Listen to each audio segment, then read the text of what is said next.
by the fury of Lewis's attack.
What's happening, my people?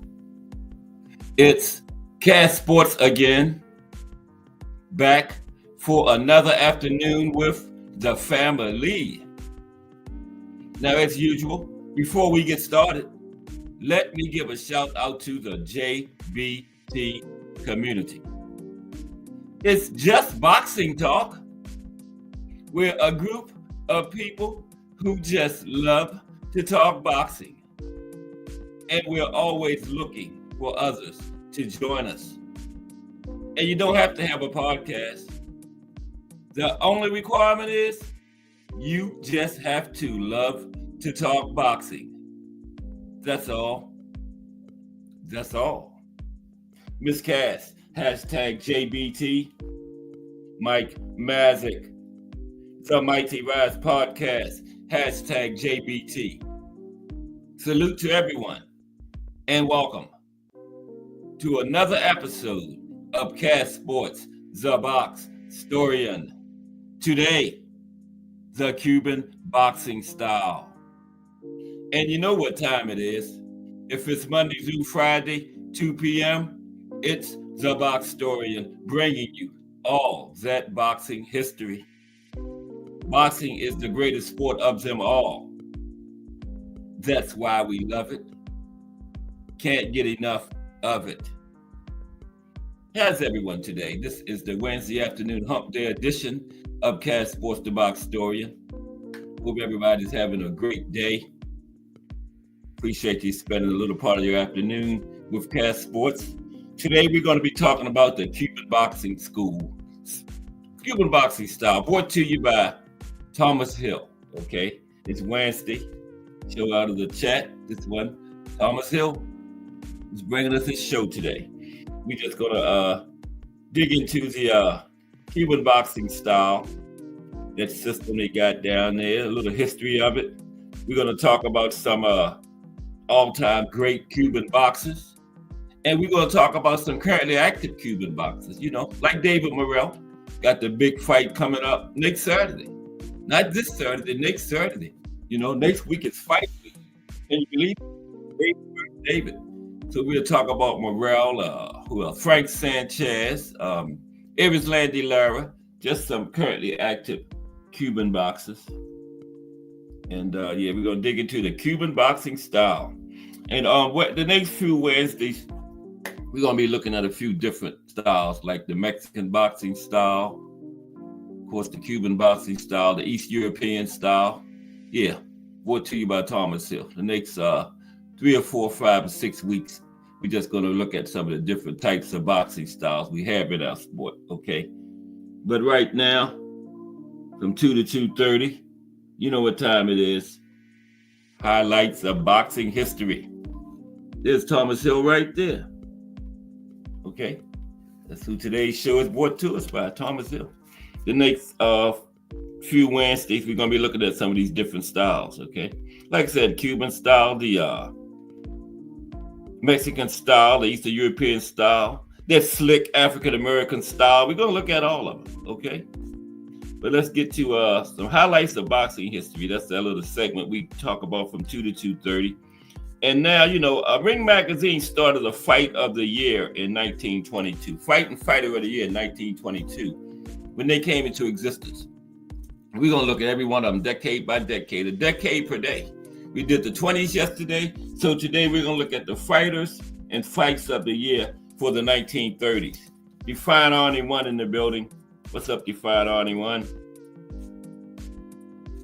Our friend from Puerto Rico, covering all the action for the JBT down there in Puerto Rico.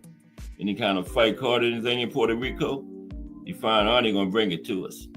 His first one was the Richardson Hitchens and Liam Pereira Carter. He did an excellent job, man. Looked like a 30-year veteran. I think he had interviews before. No way that was his first one as good as he did, man. Nah, Define Arnie, you're an old veteran at that, man. Come on, come clean with us. You done did thousands of interviews. Now, that was his first one for real, but did an excellent job. Looking forward to the next one. Salute Define Arnie One. Okay, so let's talk about some of these fighters and fights of the year, okay? Let me get my historical picture up there for this. I put it in today. It's, come on now. Where you at? Oh, there it is. Joe Louis and Max Schmeling. Okay, they had 2 historic fights in the 30s. Okay, let's talk about them. Okay, the fight of the year for 1930 was Jack Kidberg versus Kid Chocolate. Battle of the Kids. Now, Berg defeated the great Cuban fighter. Isn't that something? Talking about the Cuban boxing style. And the first one is a Cuban fighter, but he lost. Berg defeated the great Cuban fighter, Kid Chocolate, in 10 rounds in Harlem, New York, June 1930, by split decision, to give Chocolate the first defeat of his career, right? So that was the fight of the year. And the fighter of the year for 1930 was Max Schmeling, okay?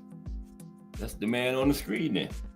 And Max Schmeling became the first heavyweight boxing champion in 1930 by defeating Jack Sharkey by disqualification after Sharkey landed a low blow in the 4th round.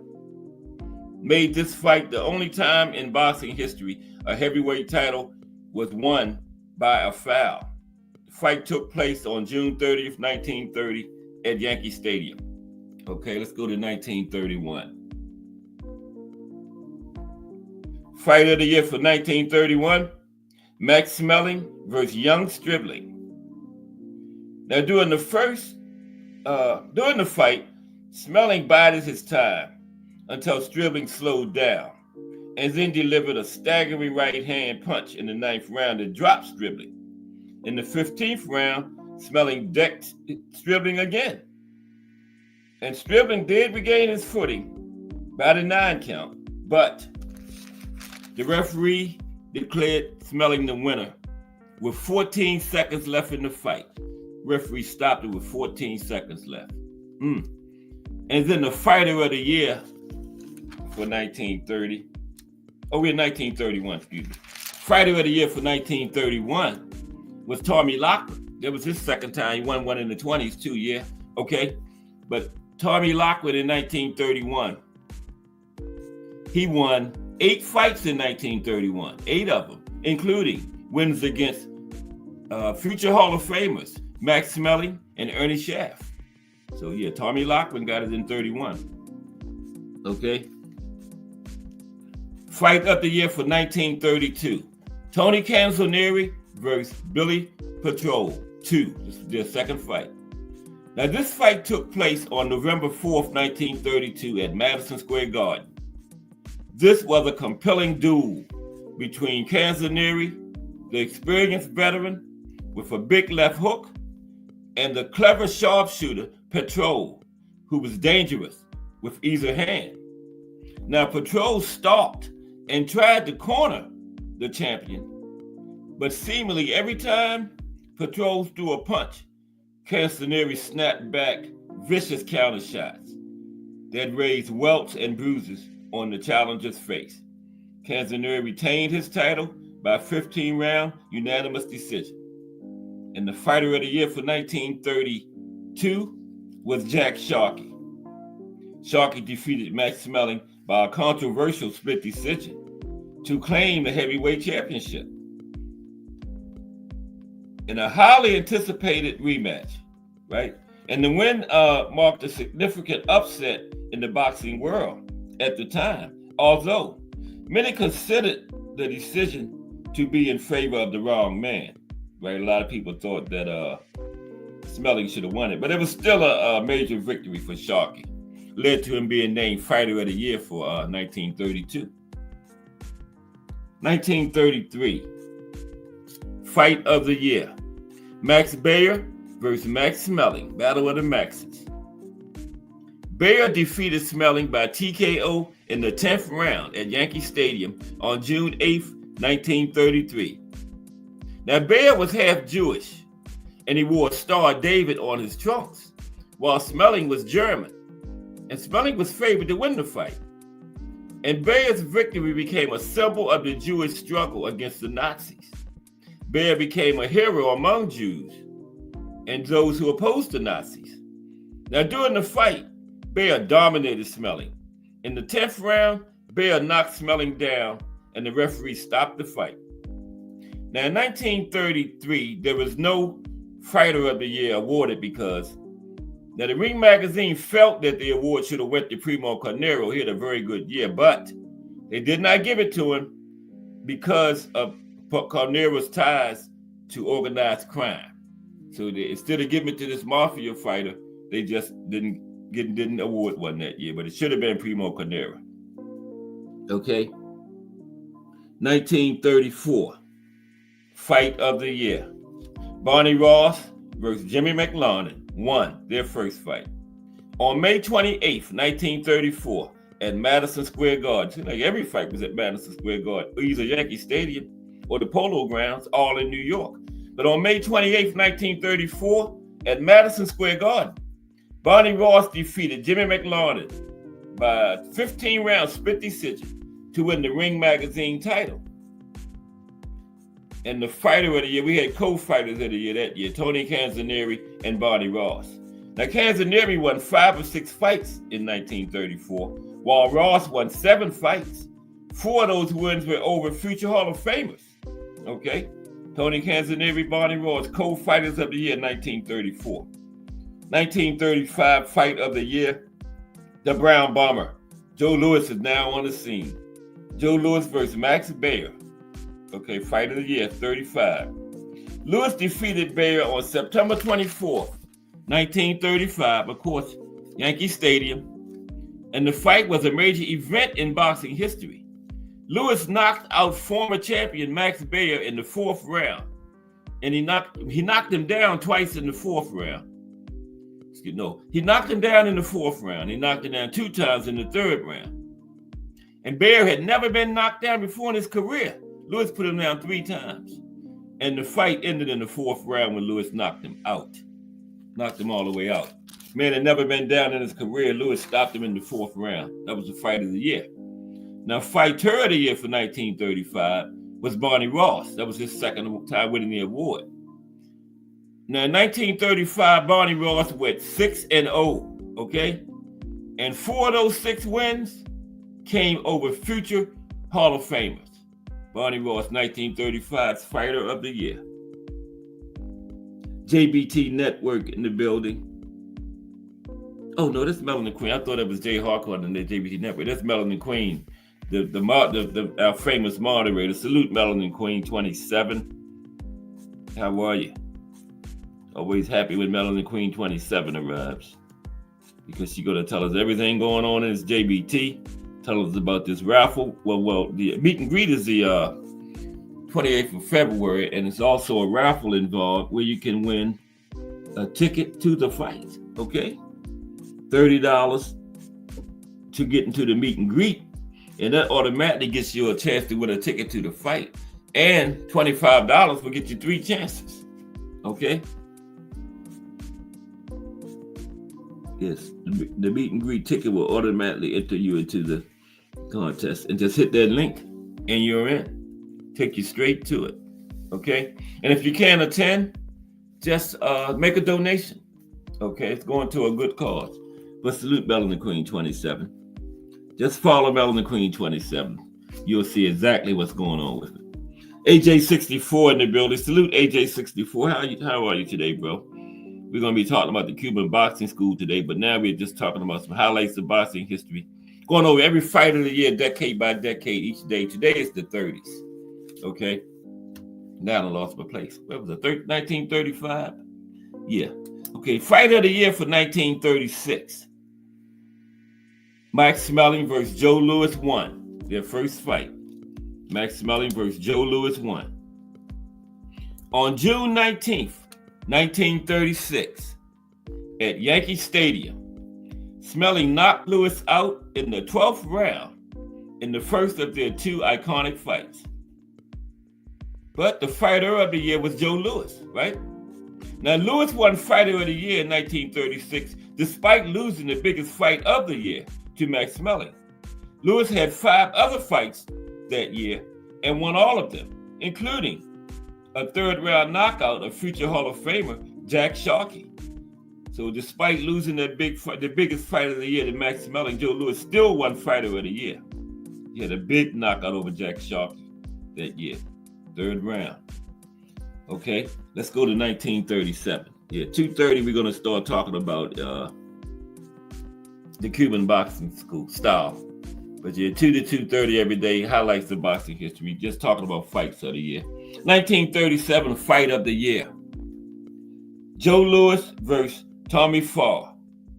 On August 30th, 1937, Farr fought world heavyweight champion Joe Louis at Yankee Stadium. Now, Farr earned respect for his performance in this fight, despite losing controversially by a 15-round unanimous decision to Louis. And the fighter of the year for 1937 was who else? Homicide Hank, Henry Armstrong. Now, listen to this. In 1937, Henry Armstrong went 27-0, okay? He had wins over former world champions Frankie Click and Benny Bass. Henry Armstrong's 1937 performance is considered one of the greatest years in boxing history. Okay, 27-0 for 1 year. Okay, 1938. That's almost an entire career nowadays, right? Bruce Gas, Boxing, Jazz, and more in the building. What's up, Bruce Gas? How are you today? Salute. Just talking about some highlights of boxing history. Fights and fighters of the year for the 1930s. Okay? Do a decade every day, all the way up to the current one. They haven't named the current one yet in 24 yet. But by the time we get there, through all these decades, they should have named it by then. Okay? So by the time we get to the 2020s, we should have it for 2024. It's going to be Usyk. Should be Yeah, 2 big wins over Fury. Fury's only 2 losses of his career. So yeah, first time 4-belt undisputed heavyweight champion. I think it's the first time we had an undisputed heavyweight champion since like 2007, something like that. I think. Yeah. Okay, but 1938 fight of the year. Henry Armstrong versus Lou Ambers. Henry Armstrong versus Lou Ambers. Okay. Now, Ambers faced the sternest challenge to his title when he met the feather and welterweight champion, Henry Armstrong. He only had 2 of his 3 at that time at Madison Square Garden, August 17th, 1938. This was the 3rd one right here. Armstrong knocked Ambers down in the 5th and 6th rounds to win by split decision. And he gained Ambers' lightweight title, and that was his 3rd one simultaneously. He already had the featherweight and welterweight coming into the fight, remember. He won the lightweight that time, and he had featherweight, lightweight, and welterweight at the same time. And he went for middleweight and lost it in a controversial draw. So at a time when we only had 8 weight classes, Henry Armstrong should have had 4. And he had 3.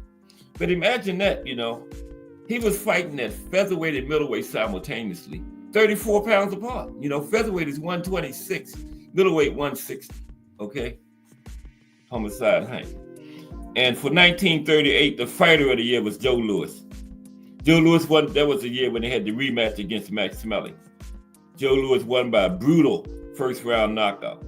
And the fight took place on June 22nd, 1938 at Yankee Stadium. This fight was even bigger and more iconic than the first fight, because this one had World War II looming in the background. And finally, for the 30s, fight of the year for 1939 was Joe Louis versus Bob Pastor II. This was their 2nd fight. Bob Pastor II. In front of nearly 34,000 people at Briggs Stadium in Detroit, Michigan, Joe Louis would decimate his former adversary, New York's Bob Pastor, in 11 rounds. He dropped Pastor 4 times in the first round and once in the second round. And he finally finished things off in round 11 with a beautiful slip counter, 1-2. Well, that was his eighth title defense at that point. And the fight took place on September 20th, 1939. And Joe Louis was that was the fight of the year. Sorry, I didn't even put a fight of the year for 1939. But anyway, Joe Louis defended his title successfully. Oh, Joe Louis was the fighter of the year for 1939 also. In the fight of the year, he also won fighter of the year. In 39, Joe Louis defended his title successfully 4 times, right? And in the 29 months between January 1939 and May 1941, Louis defended his title 13 times, a frequency unmatched by any heavyweight champion since the end of the bare knuckles era, and hasn't been done since to this day. And Louis was in 3 fights of the year in the 30s, and he won fighter of the year 3 times in the decade. And if you can believe it, he was even more dominant in the next decade, the 40s. I'll tell you about that tomorrow. He was even more dominant in the 40s than he was in the 30s. The Brown Bomber, Joe Louis. Okay, let's get ready to cover the Cuban boxing style. Brought to you by Thomas Hill. Okay. Appreciate everybody stopping by today. Your like button is looking beautiful. Okay. Yeah. The Cuban boxing style is what we're doing today. Did I say brought to you by Thomas Hill? Yeah. Let's get ready to get this thing going. How's everybody today? It's hump day. On the way downhill now. We got the Monster Friday, right? I heard that Andy Cruz is fighting Saturday. I did not know that. Oh, come on. What was wrong with my phone? There we go. Okay, yeah. Andy Cruz, is Andy Cruz fighting this weekend? I did not know that. So that'd be nice. Andy's what? 4-0 now? 3 or 4-0. And on the fast track. But let's examine this Cuban boxing style. I'm trying to stall until 2:30. It's bad luck to start before 2:30. You know, last time I started before 2:30, the whole thing went out on me for like 20 minutes. Wow. Okay. Yeah, we got a few seconds. And then we're going to talk about some of the great Cuban boxers of all time. We're going to talk about some of the current Cuban boxers. Like I said, David Morrell got a big fight coming up. Can you believe it's next Saturday? Next week is fight week. Wow, this thing just came up on us fast. Erislandy Lara, Frank Sanchez. Yeah, we're going to cover some of the current Cuban greats too. But right now, we're going to examine the Cuban boxing style. Now, despite being a small island nation with only 11 million inhabitants, Cubans have made a permanent mark on the sport of boxing. They are known globally as the kings of amateur boxing, as Cuban fighters regularly dominate events like the Olympics, all kinds of amateur events, especially the Olympics. Okay. Big Supreme in the building. What's up, Big Supreme? Haven't seen Big Supreme in a while, but good to see Big Supreme. Always good to see the knowledgeable boxing fans in here. Man. Salute, Big Supreme. We're talking about the Cuban boxing style today. Next few Wednesdays, we're going to cover some different boxing styles.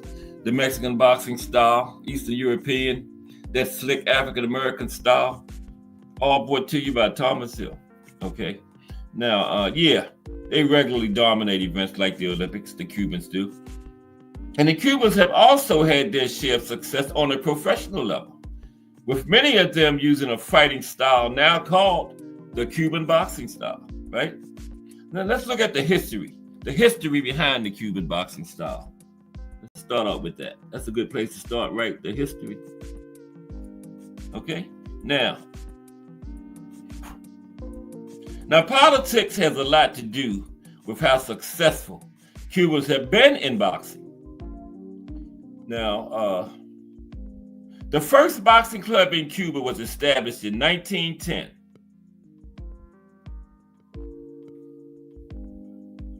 Okay, there we go. The first boxing club in Cuba was established in 1910, and the country already had several world champions before the revolution.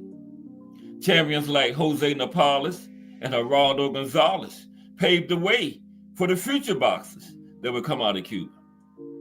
Now, it should be noted that the early Cuban champions didn't use the Cuban boxing style that is now recognized worldwide. Many of the early Cuban boxers used more aggressive tactics than the boxers that follow behind them, okay? Now, Cuban boxing faced one of its biggest challenges when the leader of the revolutionary government, the late Fidel Castro, banned professional boxing along with many other sports, citing corruption, okay? Castro wanted sports to be about fighting for their nation, not money, right? So that's why, he wouldn't let the guys turn professional. He wanted to be about national pride for the country instead of money. Could have did both, Fidel, right? Now, the Soviet Union helped Cuba to nationalize their sports industry by sending experienced trainer Andrei Chervenyenko to help with this goal, okay? And sports eventually became a national priority of the government, and significant efforts were made to develop young athletes by creating competitive boxing programs in schools down in Cuba. This allowed the government to identify young talent early on at a very young age and then develop them into champions. Yeah, they wanted to identify the talent early and develop them. Now, national policy by the revolutionary government led to a standardized uniform teaching system for sports like boxing all over the country of Cuba. Okay? Let's see, I gotta keep track of what's going on. Yeah, Big Supreme says Felix Savon turned down. Yes, he sure did, Big Supreme, to fight Tyson. Yeah, a lot of people don't know that, Big Supreme. A lot of people know about Teofilo Stevenson turning down the money to fight Ali, but good point. A lot of people don't know about They offered Felix Savon big money to come to turn pro and fight Mike. But those guys didn't want to defect because they could never go back. So yeah, they turned down the money. But that's a good point, Big Supreme. Yeah, they wanted Felix and Mike in there. Mm-hmm. Felix won 3 Olympic gold medals. He could have had 4, but they boycotted a couple of them. I think they boycotted 84 and 88. I think but he just still got 3. Okay, but thank you, Big Supreme. Good point. Okay, now where was I? Lost my place. Yeah, here we go. Yeah, they made the revolutionary government made a standardized uniform teaching system all over the entire country for sports.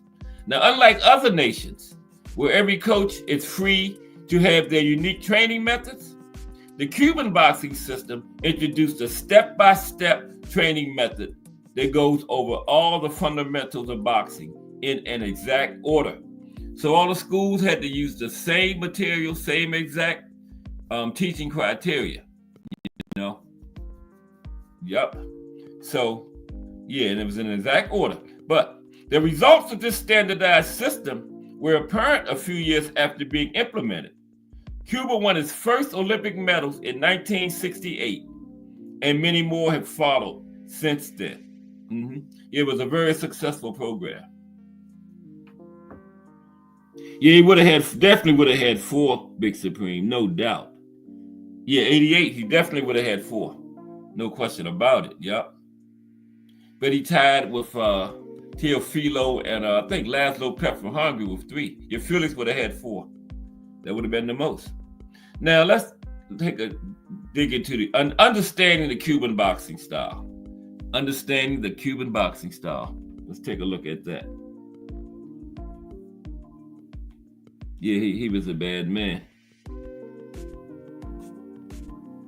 Yeah, it's going to be a great fight, AJ64. And it's next weekend. Can you believe it?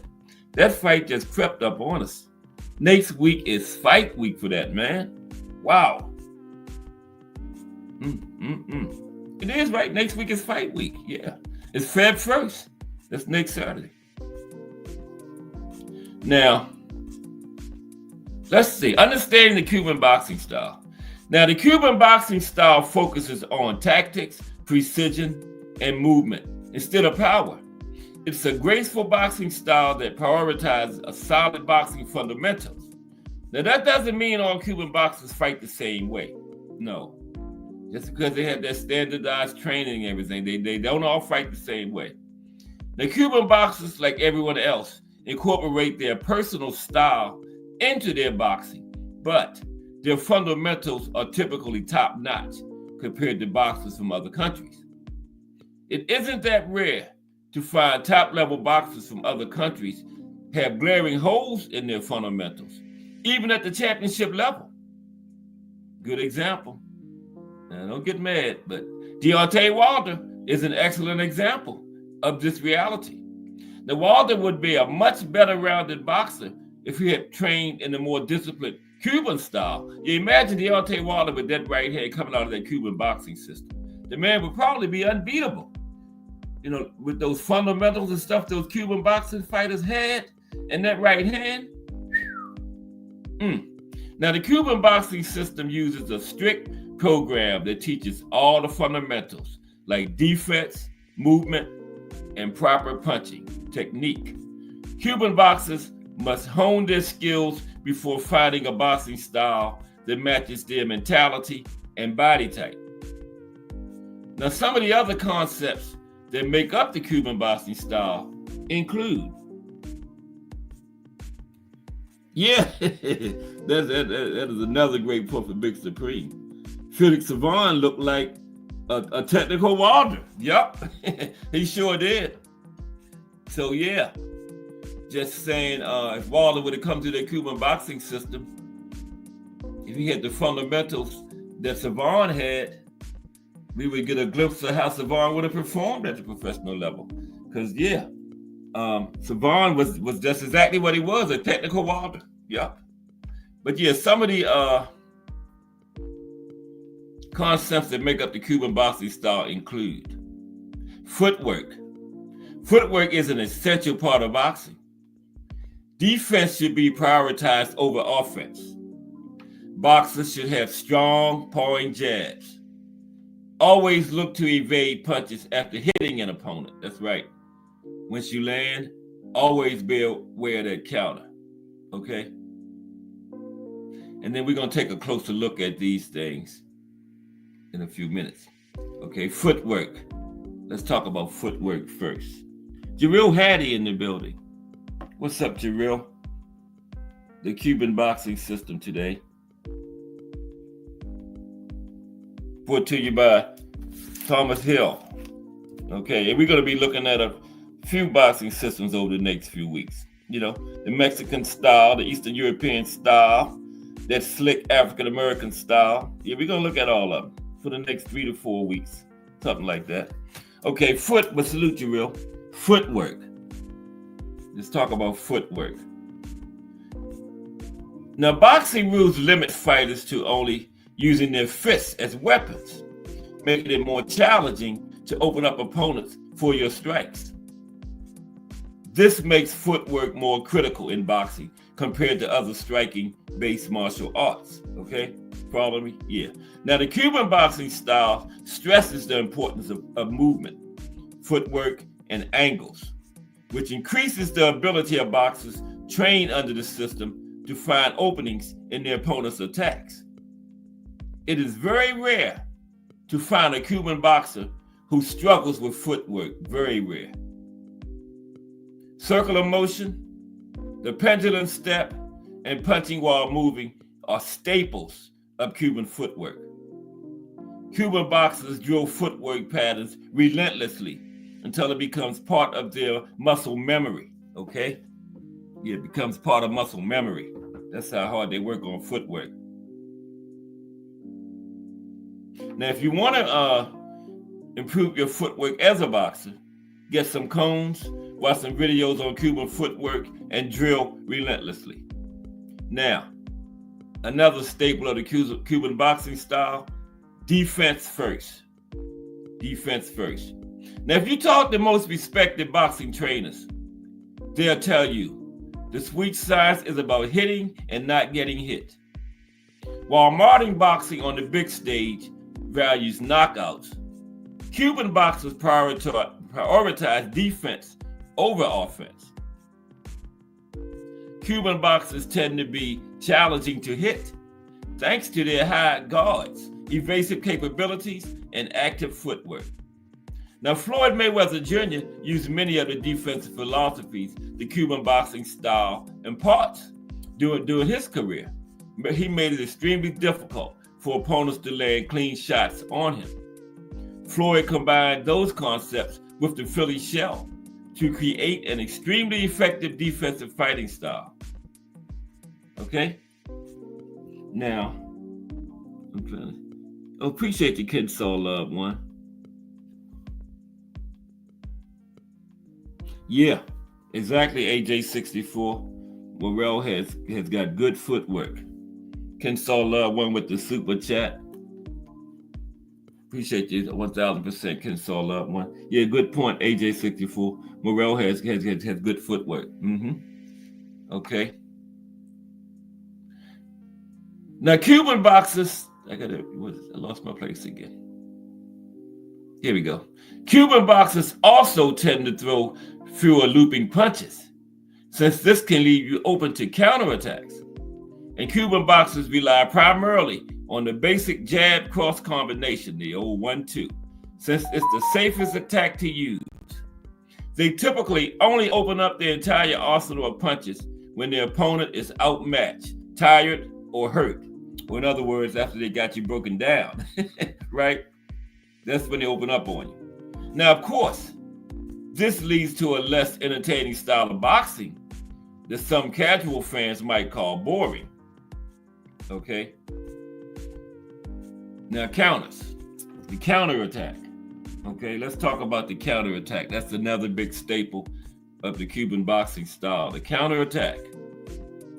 Now, the Cuban boxing style emphasizes counterattacks over outright offense. The style teaches boxers to use their footwork to put themselves in position to counter their opponent's assault. Okay? Yeah. Use your footwork, put you in position for those counter shots. Now, pawing jab. The old pawing jab. Okay? The Cuban style teaches boxers to use their jabs to measure distance and obstruct their opponent's view. A pawing jab is thrown by extending your lead arm instead of firing off a traditional jab, right? Now, you won't hurt your opponent with a pawing jab, but you can keep their lead arm busy with it, and you can use it to set up better foot positioning, right? Mix in some power jabs with your pawing jab, and that will keep your opponent on their toes, okay? Pawing jab is mainly to occupy your opponent, Now, let's talk about some of these, let's talk about some Cuban boxers, okay? Let's talk about some of the Cuban boxers that use this style to become great fighters in their career. We're going to talk about some current guys too, but first some of the former fighters. Is my clock slow or something? Yeah, but it's good time. 2:45. Bear with me for a moment. Appreciate everybody though for stopping by today. Hope you enjoyed the show. Yeah, boxing history, Monday through Friday, 2 p.m. every day. Tomorrow is going to be boxing in the states. We going over each state in the country, alphabetical order, a little history, some significant things, and we're up to North Dakota. Tomorrow will be North Dakota, and we do a profile on a former boxer every Friday. This week, the Brown Bomber himself, Joe Louis. I can't believe we never did Joe Louis, but we didn't. I checked, so it's this week. But let's talk about some of these Cuban boxers now. They used this Cuban boxing style during their career and became great fighters. Yeah, a lot of them that became professionals, had to defect, right? Because Fidel wasn't playing that, wasn't letting them come out, and he valued national pride over making money. I don't know why he couldn't let the guys do both, They could be proud Cuban fighters and make money in the sport, Like Big Supreme said, they offered Savon over $10 million, what was it, 13 to fight Tyson? And they offered Teofilo several different times plenty of money. Now, one time, Castro had accepted the money for Teofilo. They made a good offer to fight Ali, but then the United States government stepped in and stopped it because they didn't want all that money going to Cuba. So the United States government stepped in and stopped one of the Teofilo Ali fights because Castro had actually went for it one time. They had made everybody got their price, and they reached Fidel's price one time, but the United States government said no, y'all ain't giving Cuba all that money. So it still didn't happen. Yeah, never got it. Prime versus Prime, Ali dog walks. Not Castro, Stevenson. 1967 Ali, no heavyweight in history beats that Ali. Now Ali that lost to Spinks, Holmes, Berbick, Prime Teofilo Stevenson beats that Ali, but that's not Prime Ali. So what are we talking about? Okay, let's talk about some of these current boxers. Former fighters from Cuba, right? Now, like we were saying, Cuba has one of the richest boxing histories on the planet. Fighters such as Kid Gavilan, Jose Napales were major stars of their era. They actually turned professional, right? So let's talk about some of them. First one is, Guillermo Rigondeaux. Is he still fighting?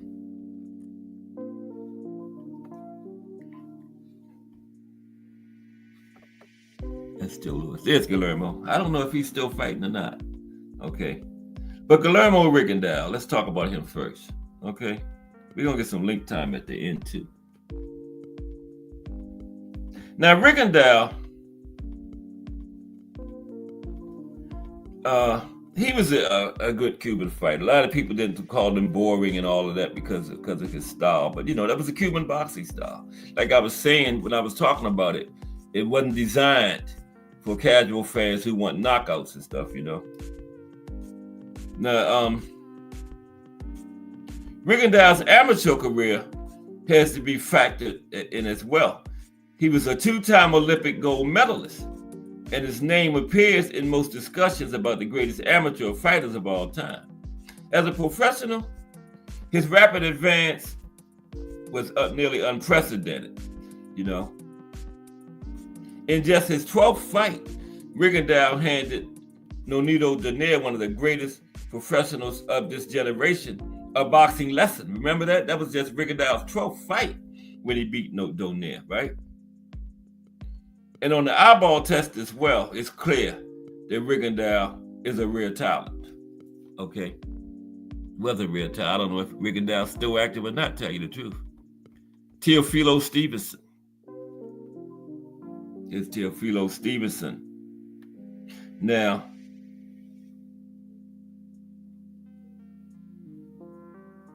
although Teofilo never fought as a professional, his tremendous amateur record deserves mentioning.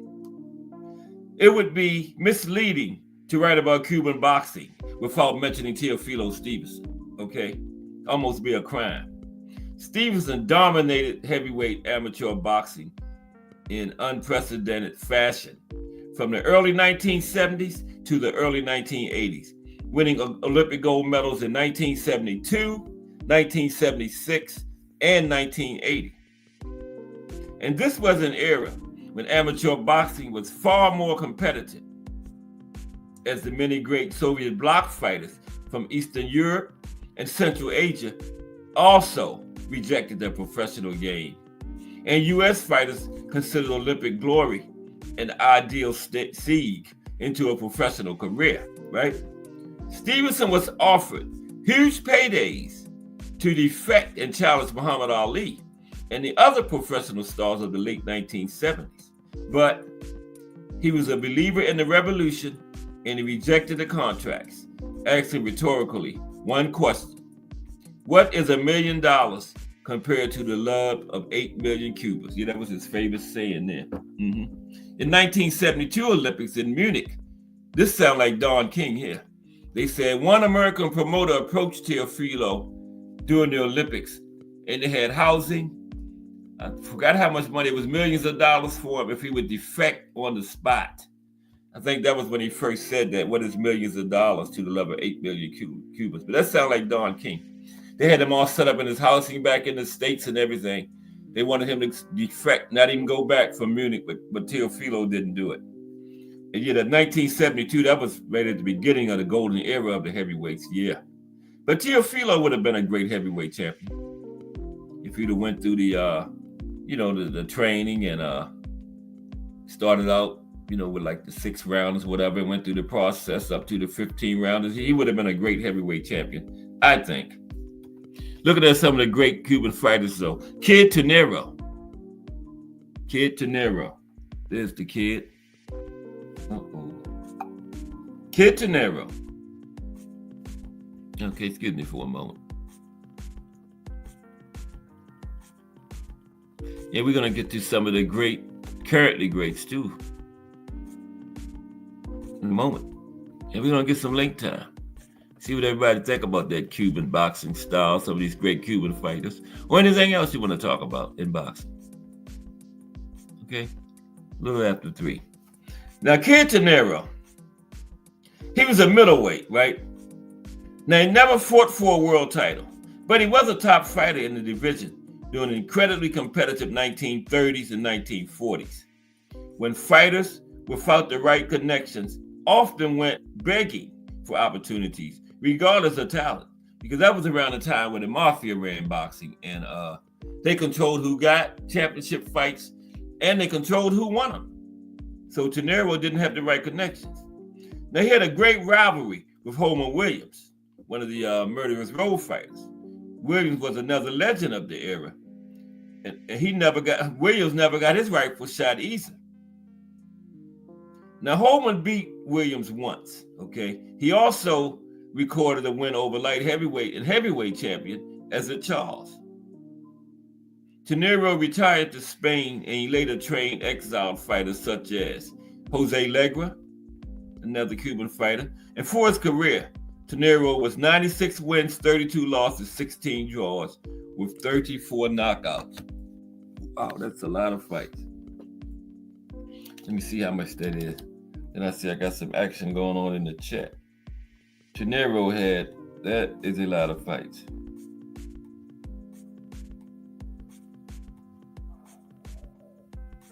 Okay. 96 wins, 32 losses, and 16 draws, for a total of 144 fights in his career. Okay. Big Supreme says, Angel Espinosa was a Cuban. What if Sugar Ray Leonard went to Cuba and watched Angel Espinosa train? Southpaw middleweight with power in both hands. Yeah, I'm gonna have to read up on Angel Espinosa, Big Supreme. I'm not don't know too much about him, but I'm definitely gonna check him out, Angel Espinosa. Sugar Ray Leonard went down there to study him. Wow. Okay, Benny Parrott. Yeah, Benny tragically died after a fight with Ezra Charles. No, was it Ezra Charles? Yeah, we're gonna talk about it. Let's see. There's Benny Parrott. Yeah, that was tragic. Now, Benny Parrott was the victim of one of boxing's most famous tragedies, dying in the ring against Emil Griffith. I always get him and Ezra Charles. Ezra Charles was a heavyweight. Dying in the ring against Emil Griffith while defending his welterweight title in March 1962. He was just 25.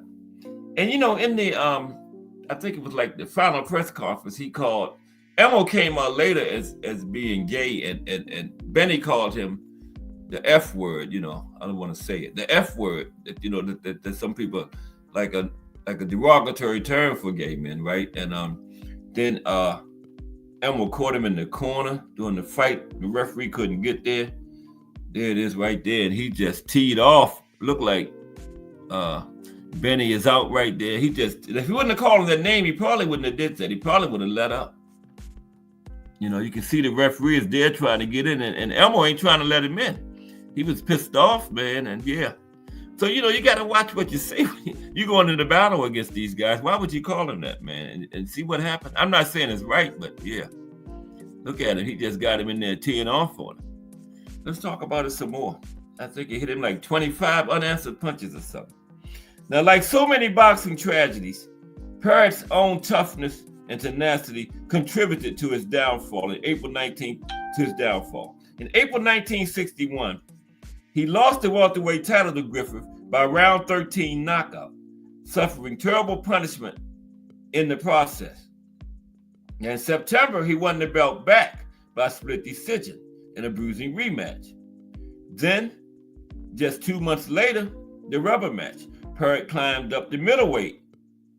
Well, this time he faced Gene Foreman. He was knocked out by Gene Foreman in devastating fashion in round 10, right? And 3 months after that, he defended his welterweight crown in the third fight with Griffith, the rubber match. He was nearly knocked out, but saved by the bell in round 6. Okay, put that back up. Saved by the bell in round 6. There was serious animosity between Parrott and Griffith, right? And the entire fight was a give and take war. In round 12, Griffith trapped Parrott in the corner. That's it right there. Trapped him in the corner and unloaded on him with one of the most brutal finishes in boxing history. Okay, Griffith landed 29 unanswered punches. Where was the referee at? And 18 punches in 6 seconds. Looked like he wouldn't let the referee in. If he wouldn't have called him that name, he probably would have let up, but still don't make it right. 29 unanswered punches and 18 in 6 seconds. The referee was woefully slow to step in and protect Parrott. Parrott fell into a coma at the conclusion of the fight, and he never woke up. Yeah, that was tragic. Yeah, that's right, AJ. I don't mean to laugh, but that's right, AJ64. He beat the hell out of him. Can't say it no better than that. Beat the hell out of him, yeah. But he shouldn't have called him that name, man, just say it. And the man was gay. He hadn't come out then, but, apparently Benny Parrott knew something about him, so he shouldn't have did that. Okay, next great Cuban fighters, Jose Legra. There's Jose Legra. right there. Jose Legre. Okay. Now, a two-time featherweight champion, okay, with outstanding speed. Jose Legre was known as the Pocket Cassius Clay. The Pocket Cassius Clay. Now, he made an early exile from Fidel Castro's revolution. He fought out of Spain, okay, so he defected to Spain. And he built his reputation on the European circuit. Now, Legre had wins over such notables as Ernesto Miranda, Clemente Sanchez, and Howard Winstone, three big names from that era. He lost decisions to Vicente Saldivar, another, and Ida Jaffa. Yeah, he fought all those are all big names from back then. Vicente Saldivar, Ida Jaffa, all world champions. And he was stopped in his final fight by a young Alexis Arguello. Wow. He fought the names. For his career, Legre was 133 wins, 11 losses, 4 draws. Wow. Out of 148 fights, he only lost 11. 50 knockouts. Jose Legre. Because, those Cuban boxers, they don't really usually not designed to go for knockouts. We were just talking about it. They trained in the sweet science, countering, footwork, boxing. They don't let out their full arsenal until they got you broken down where they want you, And like I'm saying, casual fans might call it boring or whatever, but it's the sweet science. Now, if you know what you're looking at and love boxing, yes, you love that Cuban boxing style. By the way, today's show is brought to you by Thomas Hill. We're going to be doing some different boxing styles over the next few weeks. Next is Sugar Ramos. Sugar Ramos. Okay? And next we're going to talk about some current Cuban fighters. Like the Morels and the Laras of the world. Frank Sanchez. Frank Sanchez still fighting? I know he lost to, he got beat by, was it Carvalho? The last time? Yeah, he had that big old brace on his knee. Remember that? And he was walking back and forth before the fight, in the corner, like he was exercising his knee. I'm like, what's up with that?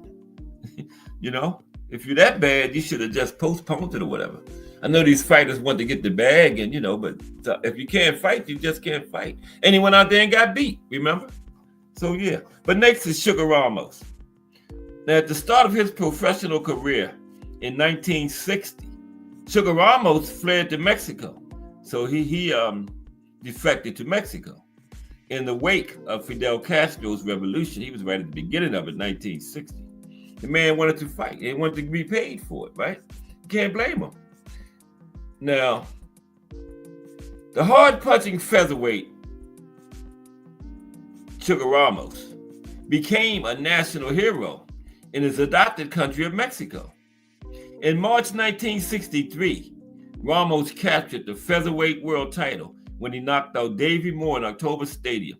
Now, yeah, we talked about that yesterday. Ramos was the first featherweight champion of the modern era, recognized by the newly WBA and the newly WBC.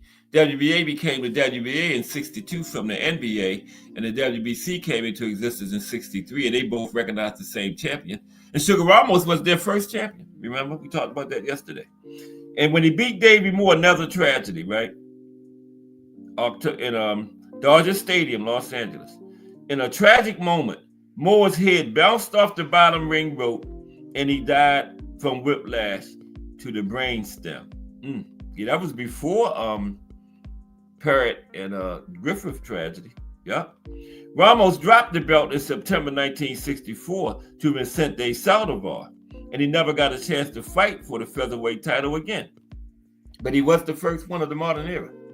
Now, Ramos did challenge Carlos Ortiz, the great Carlos Ortiz, greatest Puerto Rican fighter of all time, Carlos Ortiz. Ramos challenged Ortiz for the lightweight crown twice, losing by controversial stoppage in the first fight. It wasn't controversial. Carlos really won that. I saw it on tape. I wasn't there. I ain't that old. Come on now. But yeah, losing by controversial stoppage in the first fight and by stoppage again in the rematch. Yeah, Carlos made it in the second fight. So you called the first one controversial. So he left no doubt in the second one. But he beat Sugar Ramos both times. Great fights, both great fighters from back then. And for his career, Ramos went 55 wins, 7 losses, 4 draws. He had 40 knockouts, 40 out of 55. That's not too bad. That's like 70. That's good for a Cuban fighter because they don't usually have high knockout rates. They just don't. Some do, but the majority just don't. Yeah. 40 knockouts in 55 fights. That's 72%. Yeah. Not bad. Okay. We're talking about some of the great Cuban fighters right now. Next is Kid Chocolate. Kid Chocolate. Yeah. Yeah, he killed Benny Parrott, Define Arnie. You must have left out Define Arnie. We just talked about that for a whole segment on it. But yeah, he killed Benny Parrott, trapped him in the corner. He unloaded 29 unanswered punches on him. 18 in 6 seconds. Okay. Let me see. I hope I get back to where I was at. There it is right there, Define Arnie. See the referee trying to get in. Emma wouldn't let the referee in because Emma was gay, right? And Benny called him the F word in the final press conference. And Emma just got him in that corner and unloaded on him. Yeah. And he went into a coma after that exchange, and he never came out of it. Mm-hmm. Yeah, Kid Chocolate. Yeah, that's what happened. Yeah, he killed, yeah. Yeah, that's right, Big Supreme. Mm-hmm. And the man called him that name, man, and it was on then. They didn't like each other anyway. That was the third fight of the trilogy, remember? And all 3 of them was brutal fights. And the final one, that's when Benny said that, and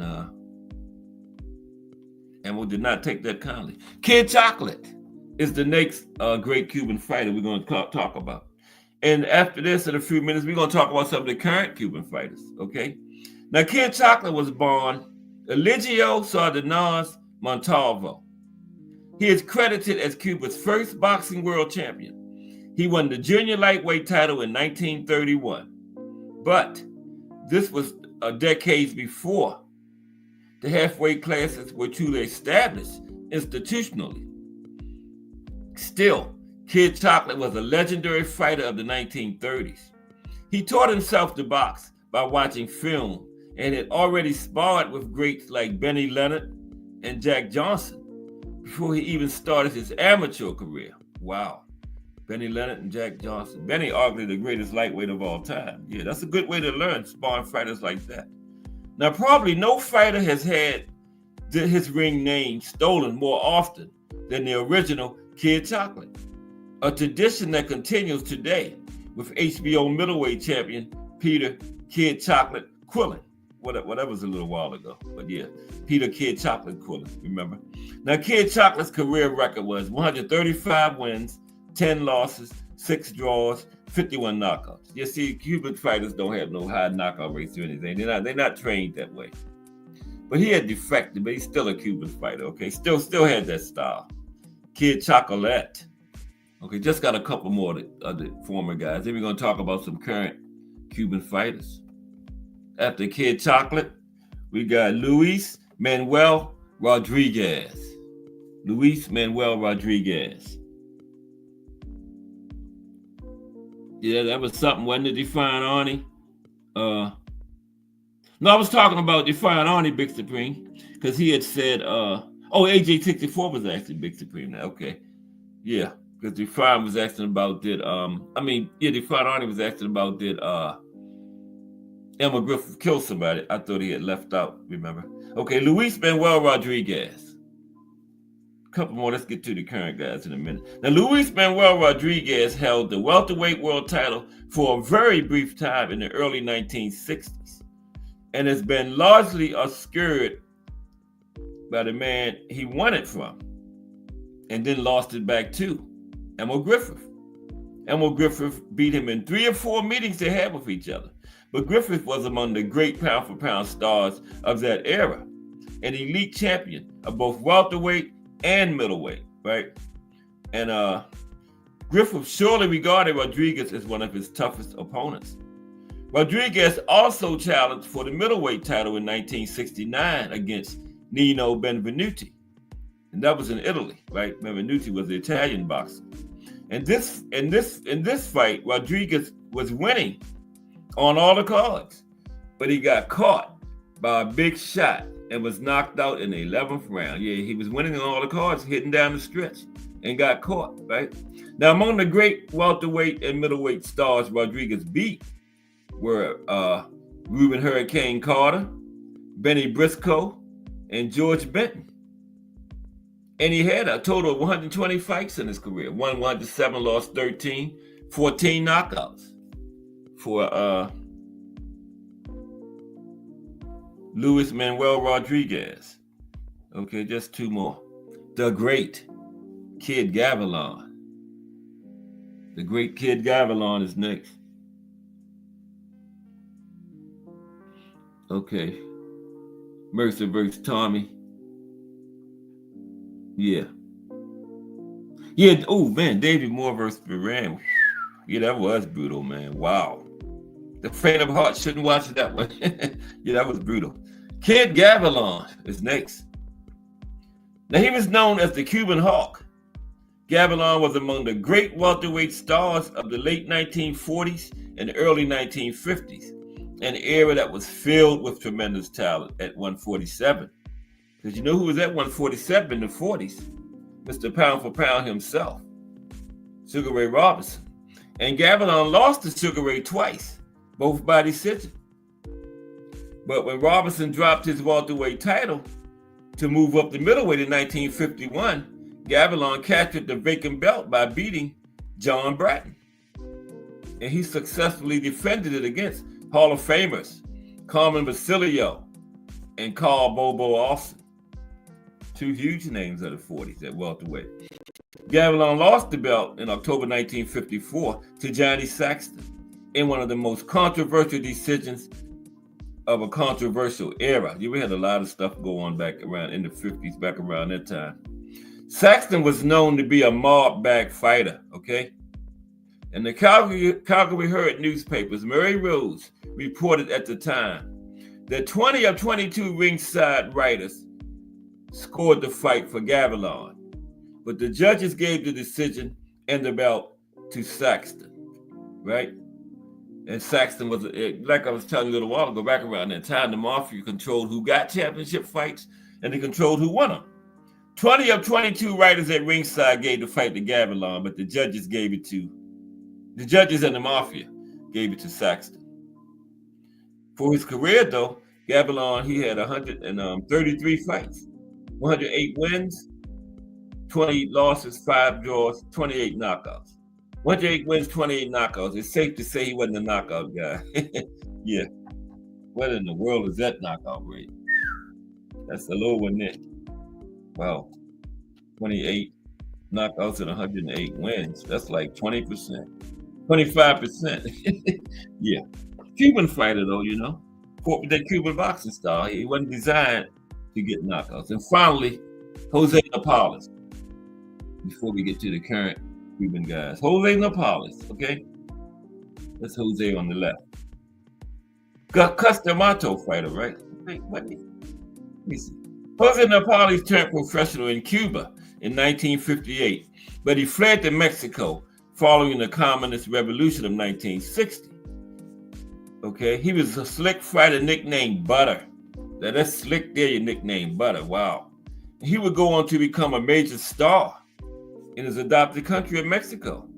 Now, Napales was a star throughout the 1960s, but his big breakthrough year was 1969. In April of that year, he captured the welterweight title by stopping Curtis Coates. 2 months later, he stopped Coates again in a rematch. And he finished the year by defeating former champion Emil Griffith, earning the Ring Magazine's award for 1969's Fighter of the Year.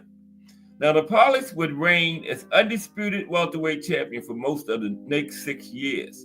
In December 1970, he lost the belt in Syracuse, New York, when he was stopped in 4 rounds on cuts by Carmen Basilio's nephew, Billy Backus. But he took the belt back from Bacchus 6 months later in a rematch by round 8 stoppage. He was a custom auto fighter too, yeah. And his only loss during that time that he reigned as champion came when he moved up to middleweight, right, for one fight to challenge the ferocious Carlos Monzon. Oh, you should have known better than that, Jose. Carlos Monzon. Yeah, Carlos reigned for 7 years in the 70s, man. Now, during Napali's great run, he was a major attraction at the Forum, during a Mecca at the Forum in Inglewood, California, home of the Lakers. For his career, he was 81-7 with 54 knockouts. Yeah, Carlos Monzon and Marvin Hagler, they ruled for 17-year stretch from 1970 to 1987. All of those 17 years except for 3, either Carlos Monzon or Marvin Hagler was undisputed middleweight champion of the world. Monzon was 70-77, Hagler was 80-87. They ran middleweight for 17 years, one of those two. Appreciate you, Melanin Queen 27. Okay.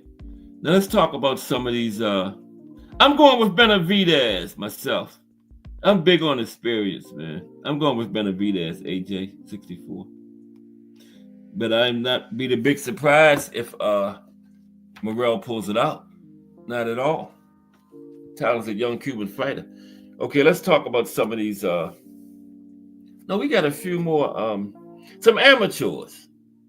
Let's talk about some of the great Cuban fighters that were in the amateurs that never got the opportunity to turn professional. Can't forget them because there were some great ones who would have no doubt been great professionals. Yeah, we can't forget these guys. These are some amateurs that never made it to the professional ranks. Yeah, I almost forgot.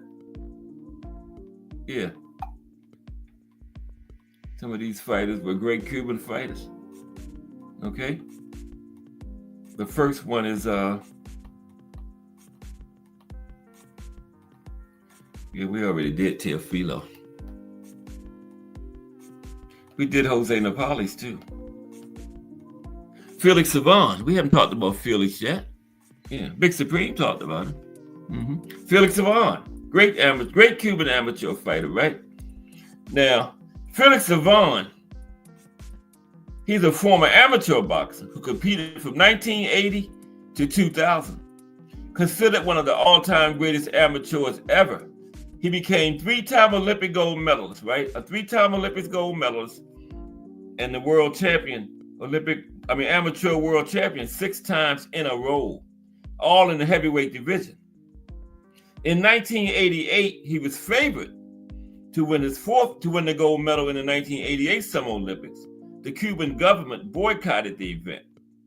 And Savon is particularly known for having rejected numerous multi-million-dollar offers to defect and leave Cuba permanently to fight Mike Tyson as a professional. Yeah, Big Supreme pointed that out earlier. Yeah, numerous offers.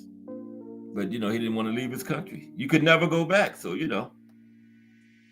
Orlando Martinez is next. Orlando Martinez. Is that Orlando Martinez? Yeah.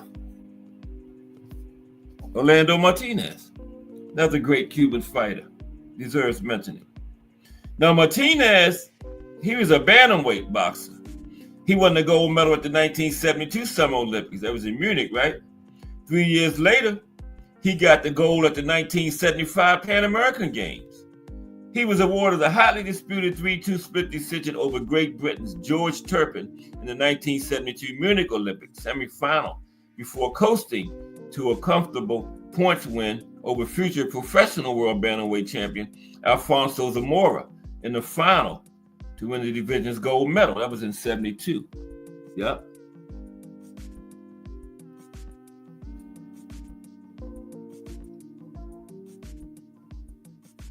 Okay. Next, Roberto Balado.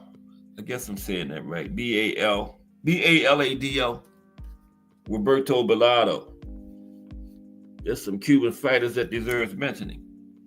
Okay. Now, Balado, He competed from 1986 to 1994. At the 1992 Summer Olympics, he won a gold medal in the men's super heavyweight division, right? He was a natural heavyweight. He was an Olympic champion 3 times, world champion 5 times, and a Cuban national champion. He was also the winner of the Val Barker Trophy for Outstanding Boxer at the 1992 Barcelona Games. He was at his prime, looking forward to win many forthcoming events, considered by some boxing experts to be the world's second best fighter after countryman Felix Savon, right? And also being one of the favorites of the 1995 Pan American Games and 1996 Olympics, but he died in a car accident. At the time of his death, he was 25. He had 250 amateur fights with a record of 238 wins and 12 losses.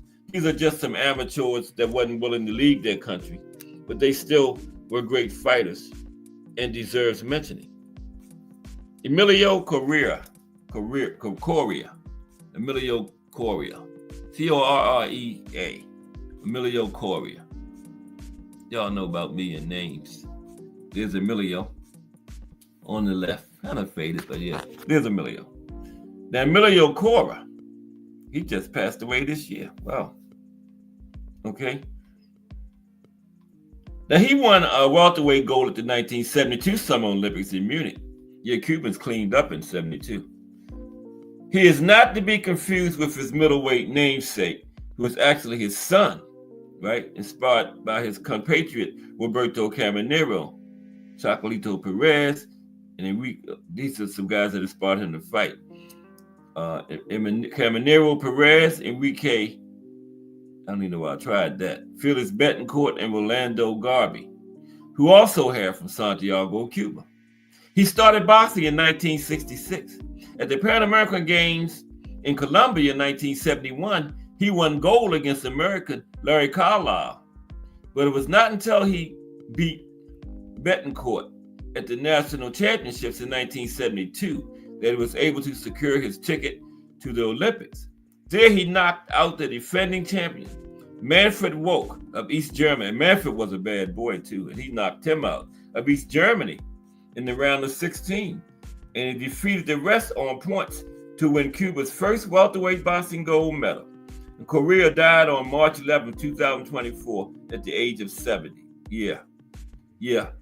Y'all, anybody know amateur boxing heard of Manfred Woke from East Germany? That was a bad boy. And Correa knocked him out. I did not know that.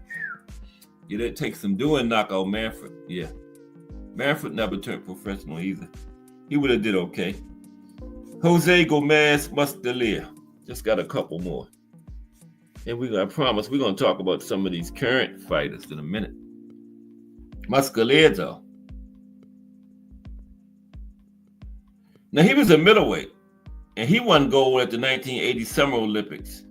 That's the one the United States boycotted in Russia, right? He defeated Viktor Savchenko of the USSR. Another bad boy, Viktor Savchenko from Russia. He beat Savchenko on points. 2 years earlier, he captured the world title at the second World Championships in Belgrade, followed by the gold medal at the 1979 Pan American Games, okay? Jorge Hernandez. I think this is the final one here. Jorge. Then we're going to talk about some of the current Cuban greats, boxers. Now, Jorge Hernandez,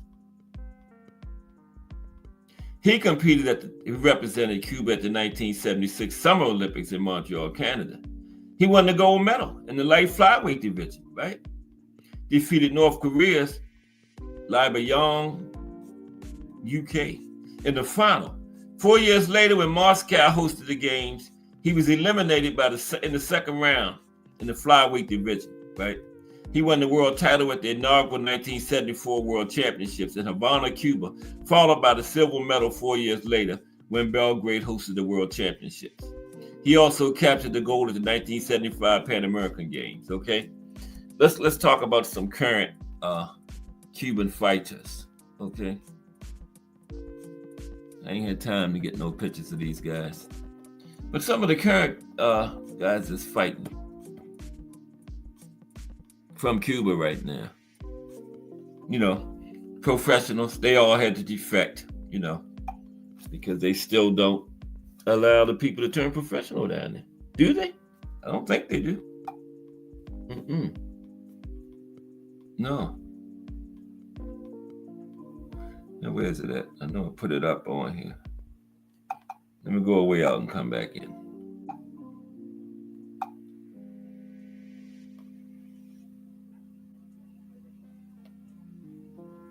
I can't find it. But I'll find it. Maybe I didn't. It'll take but a second. But how's everybody? This is a hump day. Join me tomorrow for boxing in the States. North Dakota. Probably won't have too much, but then the backup plan is when we run short on the boxing in the States, we talk about the best boxers from each state. And I think we're up to Delaware. So we'll probably get some time in on that tomorrow. The best boxers from every state in the United States. Yeah. Now it's by birth, so like Tommy Hearns is known for Detroit, that Kronk Gym, but he's actually from Tennessee, right? He's actually from Tennessee, so he might not be it for Detroit. Sugar Ray Leonard, known for Maryland, but Sugar Ray Leonard is from North Carolina. Moved out of there when he was 3 years old, but I found this list, it's by birth, so that's what I got to go by. Yeah. Who knows Thomas Hearns because of Tennessee? You tell somebody Thomas Hearns is the best fighter from Tennessee, they look at you like you're crazy. Tennessee, what are you talking about? Thomas Hearns is from Detroit. Nope, he isn't from Tennessee. Crush the Legend in the building. What's up, Crush? Talking about a little Cuban boxing today, Crush the Legend. We get ready to talk about some of the current fighters of from Cuba. They all had to defect, you know, because Cuba still don't allow professional boxing. But salute, Crush. Monday through Friday, 6 a.m. Y'all know about Crush the Legend by now. There's Donnie Williams. What's up, Donnie? All right, good to see you. Y'all late. Stop at that principal's office at 4 o'clock when the show ends. Crush the Legend and Donnie Williams. I'm going to send a note down there to expect y'all. But salute Crush the Legend, Donnie Williams. I know y'all catch that fire, Crush the Legend by now. I've been telling y'all about it for months.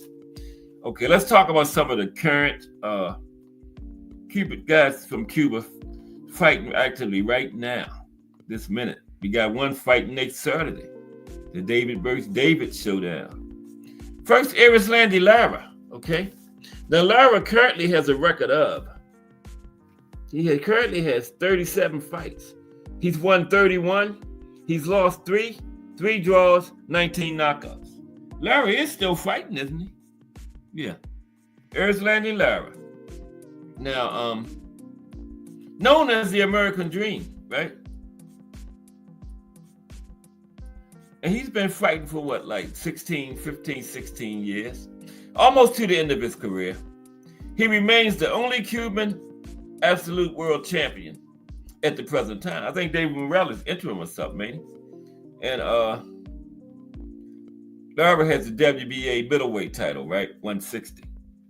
I think his last fight, wasn't it against Danny Garcia? I believe.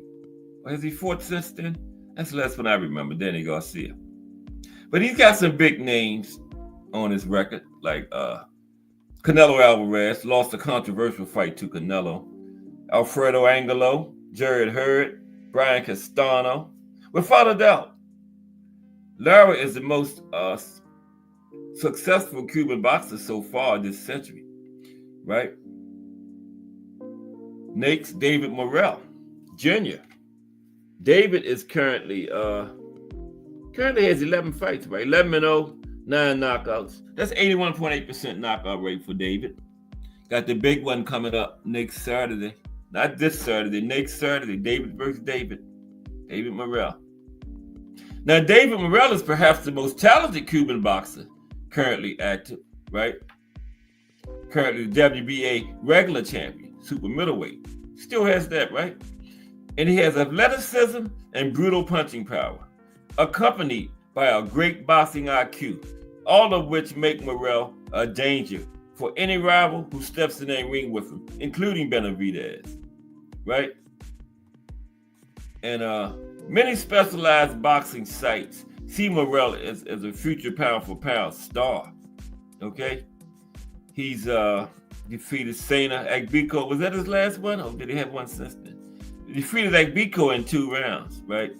And now Morrell is on the light heavyweight level, 175. Okay? Got to tell you, Robeisy. Next is Robeisy. Robeisy Ramirez. Yup, Robeisy. El Tren is what they call him. He was born with an innate talent for boxing, Robeisy was. In addition to the technicality of the Cuban school, Robeisy has a combativeness that makes his fights pure entertaining. He didn't show that last fight because he stopped fighting. He just walked away. But he said the man kept elbowing him in his eye. He was seeing double vision or something. He didn't want to come back out for the round, but he said his trainer said, let's try one more, right? It would look better just not to come back out and just stop like he did, but I don't know. Who am I? I ain't never stepped between the ropes, so yeah. The man said he had double vision. He said Espinosa kept hitting him with his elbow, but I think them lefts and rights kept hitting him. That's where the double vision came from. Come on, Robeisy, stop capping. Espinosa just beat that butt again. That's all it was. Now, he's a former WBO champion at 126. Lost it to Espinosa. Then lost the rematch. We all saw it. Just happened. Just talking about that. Andy Cruz. Okay? I keep reaching for the button to show the picture, but I ain't got no pictures. Andy Cruz. Now, Andy has 4 fights currently, right? 4-0. 2 of them knockouts. That's 50%, right? 2 of them knockouts. Now, perhaps many will be surprised at the high ranking of Andy Cruz, but he only get with only 4 fights. But his talent is so great that many experts in the field assume that at this moment he is ahead of many of the top Cuban fighters in the sport currently, okay? And many of the current fighters at 135 call himself the Diamond. He's without a doubt a jewel that Matchroom is moving intelligently and has him on the fast track to a world title fight, which could come at the end of this year, 2025. Andy Cruz's talent is absolute and his defense is elite, right? And he will probably end up being a several division world champion by the time it's all said and done with Andy. Yeah, several divisions, no doubt, for Andy Cruz. Okay? Arslan Iglesias. I guess that's right. Arslan Iglesias. Currently, Arslan has 26 fights. 25-1, 1 draw. 17 of them by knockout. Arslan. Okay?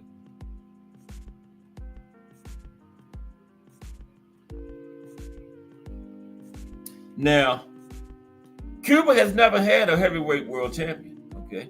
Frank Sanchez didn't do it. We may be in the presence of the first Cuban heavyweight world champion, okay? Arslan Iglesias. No. That's the wrong one. I'm talking about Frank Sanchez. How did I get way down there?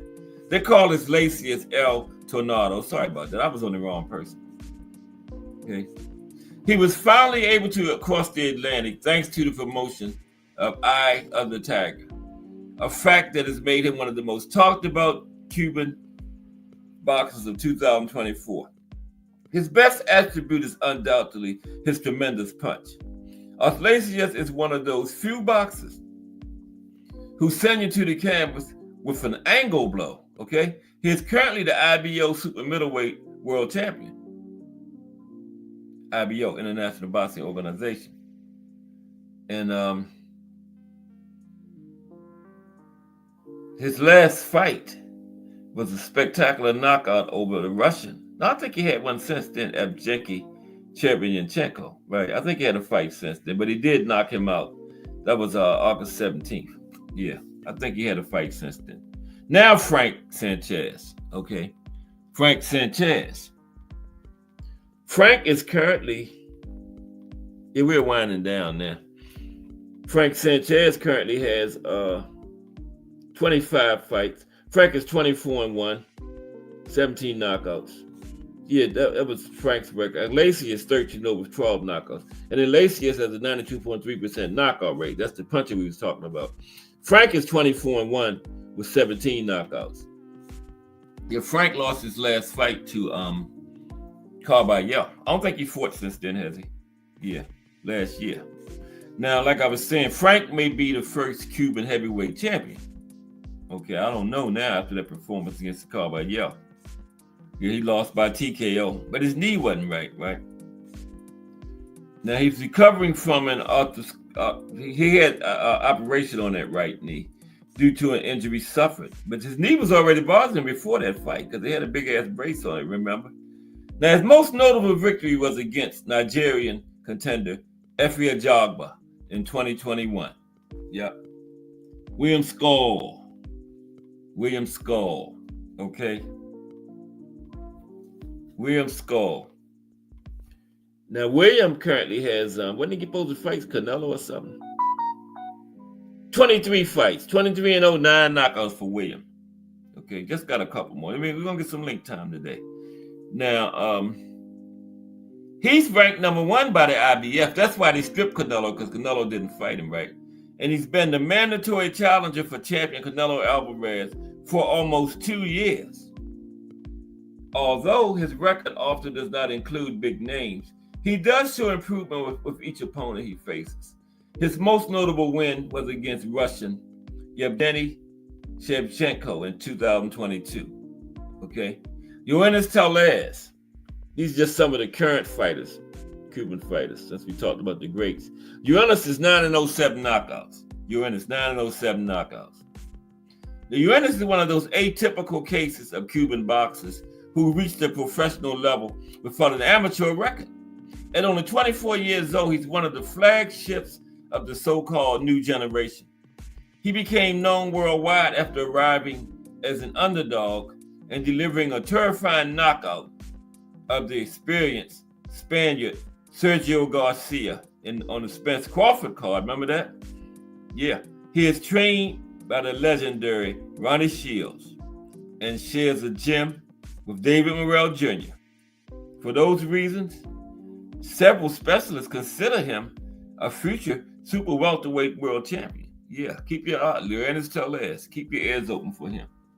Okay? Lenier Pirro, not Liam, Lenier Pirro. Lenier is 11-0, 8 knockouts. Just got a couple more. We get like 20 minutes. Finally, no. I keep going to the wrong place. Another Cuban heavyweight who is highly ranked in the WBA. He's ranked number 5. Now, although he has been having a hard time finding opponents, at some point, he should get the big fights.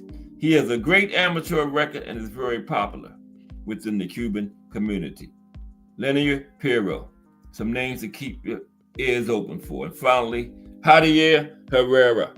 Currently, Javier has 16 fights, 16-0, 14 knockouts, 87.5% knockout rate. Javier, 21 years old. Great record for his age, man. 16-0, right? Only 2 people's going the distance with him. 87.5% knockout rate. That knockout rate will go up as he gets more fights, Just Do Boxing in the building. What's up, Just Do? Coming up in like 20 minutes. Just Do Boxing. The voice of these YouTube streets. Yeah, we're going to go on over there in 20 minutes. Okay. Yeah, this is the last one. Some Cuban names to listen out for. Javier Herrera, right? 16-0. 14 knockouts. Like I said, only 2 men went the distance with him. Already up in the 80% knockout rate. 21 years old. Right? Great record for his age. He began his career as a professional in Qatar. He defected to Qatar. And his talent has led him to be promoted by Frank Warren's Queensbury Promotions. Yep, Javier Herrera. Let's get some link time. We haven't had any link time in a while, man. Somebody come on up and talk to me, chop it up a little bit about this Cuban boxing style or anything else you want to talk about for like 20 minutes before we get to Just Do Boxing. That balanced, unbiased boxing talk. Have I told y'all? Everybody gets to just do boxing. Right? Okay. Salute Just Do. Okay. Yeah, let me put the link in there. We're gonna just chop it up we haven't done it in a while. For a little while. Appreciate everybody stopped through today. You know. Don't forget we got people with the shows in here like Crush. Comes on at 6 a.m. Monday through Friday. Fire Boxing Talk. It's getting bigger and bigger every day over there too, man. And then of course Just Do is in here. He's coming up in like 15 minutes, 20 minutes to be exact. Okay. You know it's going to be something fire. Can't help but be something fire, man. And don't forget tomorrow on Cast Sports. First, next few Wednesdays, this is brought to you by Thomas Hill. We're going to be talking about some of these different boxing styles. Next week is going to be the Mexican boxing style, okay? Then we'll probably do the Eastern European. We're going to cover that slick African American boxing style. We're going to cover a few different boxing styles. Brought to you by Thomas Hill, okay?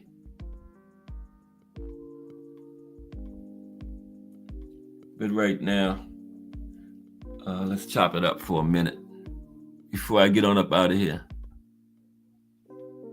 But I appreciate everybody rocking with me today. Hope you enjoyed the show on the Cuban boxing style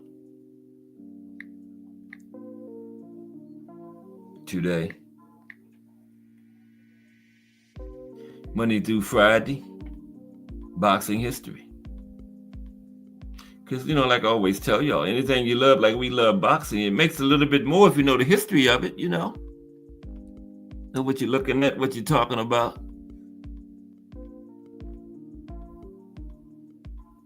When them casual ones get to talk of that nonsense, you can punish them. You can punish them. When them casuals get to talking that nonsense, you can punish them, man. With the real boxing talk. You know what I'm saying? You can punish them. Like Crush be doing them over there in the mornings at 6 a.m.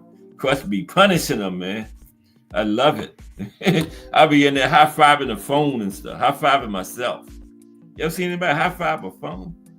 I do it when I'm listening to Crush. I be in there high-fiving the phone, man. Yes, sir. Mm-hmm. Yeah. Miss Cass be asleep. But it's 6 o'clock. I Crush be getting me up, man. Can't miss that. Yeah. Okay, there's the link. Al Booger, what's happening? In the building. Good to see you, AB. How are you today, bro? We're going to be doing these 2 different boxing styles on Wednesdays, the next few Wednesdays. Next week going to be the Eastern European. Might as well go in alphabetical order, right? E is after C. But that slick African-American boxing style should have been first, then A. No, S. Slick African-American boxing style under S. So that's way back there, right? But next week will be the Eastern European style. Brought to you by the legendary Thomas Hill. Okay? Mm-hmm. So I got a show from the chat for the next few Wednesdays. Yes, sir. But yeah, Monster is Friday, right? What is it like? What somebody said 6:30, something like that in the morning. And then somebody said Andy Cruz fights Saturday. I did not know that. Yeah. And then you know what next week is. Monday starts the big fight week for David versus David. Man, I can't get over how fast that thing came around. I remember when they first talking about that, man. And it's next week. That's crazy. Next week. I'm going with Benavidez right now. But who knows? It might change by tomorrow. But yeah, I'm big on experience, man. I'm looking at Apatire and that guy a couple of weeks ago, man. He almost decapitated that guy, man. And the guy, just like Morrell, had, guess what, 11 fights. You know, you got to, I better be quiet because I'm going to look mighty bad if Morrell goes and win the fight. But you got to get these prospects, let these prospects be prospects for a while, man. You know? But, you know, I know they're talented, and they're supposed to call out the champions. But that don't mean the matchmakers got to put them in there with them, man. You know? But we will see. That's one good thing about it. We will see. Okay? Next Saturday is going down. Yeah, this is I'm trying to see Andy Cruz on this card. I thought he was on one of these. Saturday is yeah, because D Free was talking about it on Clarence show, Clarence McLean show the other one. Yeah, there he is, Andy Cruz, Omar Sacido, 10 rounds lightweights. You know, Andy started out at 10 rounds. Remember? Yeah, he's on there Saturday. Andy Cruz. This is the card from Las Vegas. The Diego Pacheco and Nelson and Steven Nelson. Ooh, that could be good. Diego Pacheco and Steven Nelson. That could be good, man. Yeah. Andy Cruz is the co-main. Omar Sacido. Ernesto Mercado. Jose Pedraza. Not a bad card at all, man. Wow. Got some decent names on there, man. Okay. And then, of course, you know what the next week, I ain't even got to say it. David versus David. This is for the WBC interim. I think Benavidez has that, right? And Morrell WBA. Is Morrell the regular WBA champion? How did he do that? Did they strip Benavidez? It says like he's the WBA light heavyweight champion. Wow. If they strip Benavidez, why would they give it to him?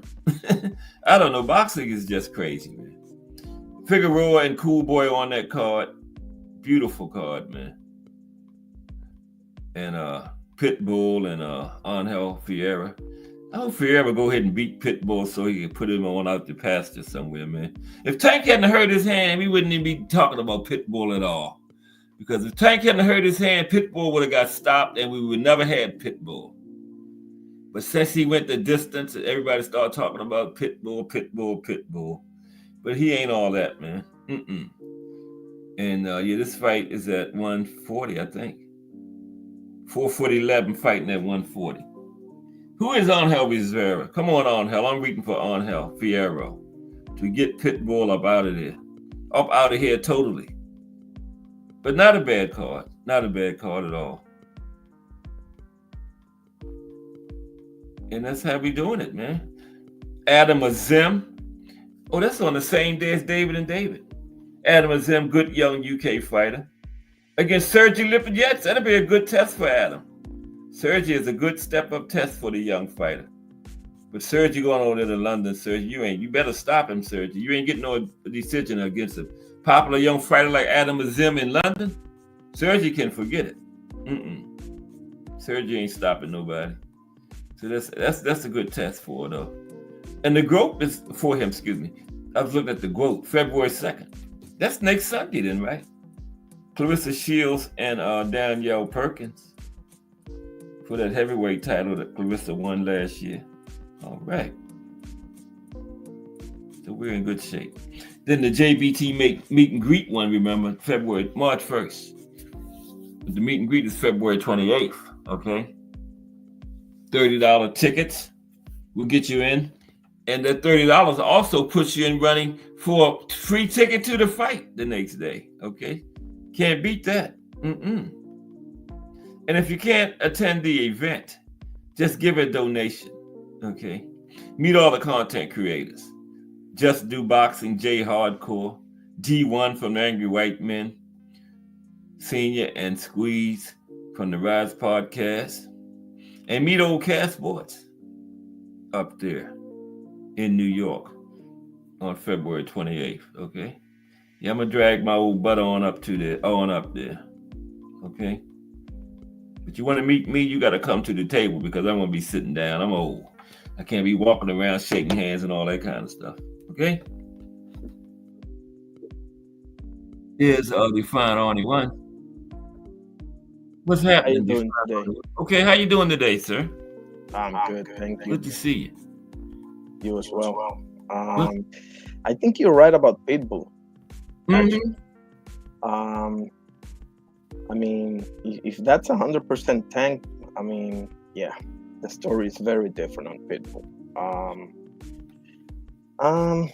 I will say this: I think he's a tough matchup for Ryan, but Is he? Are they? They're not. He fight. Who's this guy for Arrow? He's fighting on this card. I think it's this week. Right? I don't know too I much think about him. On Hell for Arrow. I don't remember. I think he's from Mexico as well, actually. But I Oh, don't. okay, okay. That's 140. I just Oh, think Pitbull is that 140 because he fought his right. He had a belt at 140. Pitbull did right. I think so. Yeah, Beat the one he Rolly. took from Rolly, right? Yeah. He kind of Oh, like too small for 140 though, man. You know? God damn, oh yeah, Pitbull. he doesn't have Yeah. that frame, unfortunately. No, You no. know, short, stocky, and he does make the most out of his. I think he does make the most out of, or tries to make the most out of his attributes. I will Yeah. say that. But a good mover like Ryo, good sweet science guy will beat him every time, man. Because he couldn't track Ryo down, and Ryo just dominated him for 12. Won every round, I'd say. The Yeah, and I Ryo didn't like fight. his attitude too much, bro. Like he was acting like he was robbed, and I was like, Oh bro, no, wasn't no like robbery. yeah, him and Robert Ryo. him and Robert Garcia had the perfect game plan, and Ryo executed it. I think Ryo made a brilliant move by going with Robert Garcia, honestly. Yes, for sure. Yeah. Because people forget, Ryo can put you to sleep too, bro. Yes, he He can. does have a sleeper on Mm-mm. No, him. don't do it. So this fight is Saturday, and are we getting Devin and Ryan, or is that? I think first we're getting Devin versus the guy that fought Josh Taylor, Ramirez. I think it is. Oh, Jose okay. Ramirez. Yeah, that's it. Jose Ramirez and Jose Ramirez. yeah. But I don't know, man. He's been looking a little.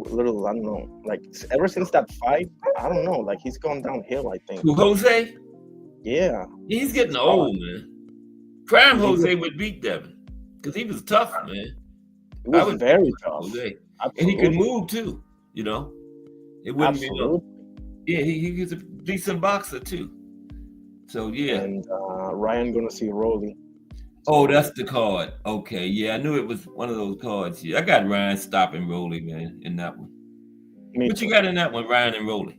Nah, I think Ryan. I like Rolly, especially on the microphone, but Yeah, I think he's so no limited, bro. defense responsibility. He always Exactly. swinging for the fences, and look at the Tank fight. He gonna swing at Tank with the same punch back to back and leave himself wide open and get knocked out, man. That was crazy, you know. Yeah, And I no, see no, Ryan catching him with something too, absolutely. called the Um, left hook. Absolutely. That's the thing Yeah, with Ryan. I mean, Ryan, whatever you feel about him, he does have some threats. He has very yeah, fast hands, and he does have that left hook. So, yeah. He got skills, you know, and he got absolutely. heart too. Because he He got up and can got off the mat and beat Luke look at Campbell, and he got up against Tank too. Remember, he got hard. absolutely. Yeah. He So, does give you stuff to worry about. yes, for Um, sure, definitely. Yeah, I don't even think Rolly will be no big problem for Ryan. Tell you the truth. nah, Mm-mm. unless Ryan like goes crazy and goes Yeah, undisciplined or whatever. if he come Um, in there on his game, he won't have no problem. Absolutely. I No. mean, he's been in there with Tank, with Devin, with Luke Yeah. Campbell. I mean, Mhm. all of those fighters are levels Yeah. above Rolly, bro. Ryan resume looks decent, man. You know. And then after Oh, this that's fight right. He with did quit Rolly, against Tank. I'm sorry, I forgot that who? Oh, Ryan. Ryan. Yeah, Yeah, yeah. he made a business decision. It was going to be bad if I don't blame him, He was hurt. He got hit in the side, man, and he couldn't Oh, he defend got up himself. first. That you were saying the first knockdown. The That's right. I'm first sorry. knockdown, Yeah, remember? yeah. That's right. But after that shot to the body, he was hurt, man, and he knew it was going to be all bad. Why get up? Because Yeah, he knew the fight was over pretty much at that point. body shot is different, bro. I can count with one hand the fighters that I've seen get up from a body shot. I'm and serious. It's like 3. I'm serious. A lot of them, they lay on that mat. Ryan was just as hurt as they was. Ryan just made it to the knee, but a lot of them, there's no more hurt than Ryan was, and they don't get up either. So, I don't know why they on him for that. You know what I mean? He got hit in the body by a tank left hand, man. Exactly. By a guy known for just putting people to sleep, bro. Yeah. So I don't knock him for that. Nah, not too much shame on that at all. No, not at all. You said something about Andy Cruz. Oh, he's fighting Saturday. I did not know that. Yeah, on one of those cards. I think the Diego Pacheco card. Versus Nelson. Yeah. Nelson, he said, Nelson. Yeah, Andy Cruz is on there. I did not know that. I heard somebody talking about it on a show earlier this morning or yesterday morning. Yeah, Andy Cruz is coming up. Diego Pacheco. That could be good. Him and Steven Nelson. That's not a bad matchup. I don't think. Yeah, no, that's a dark horse type of fight for me. Yeah. Cruz. Andy is fighting.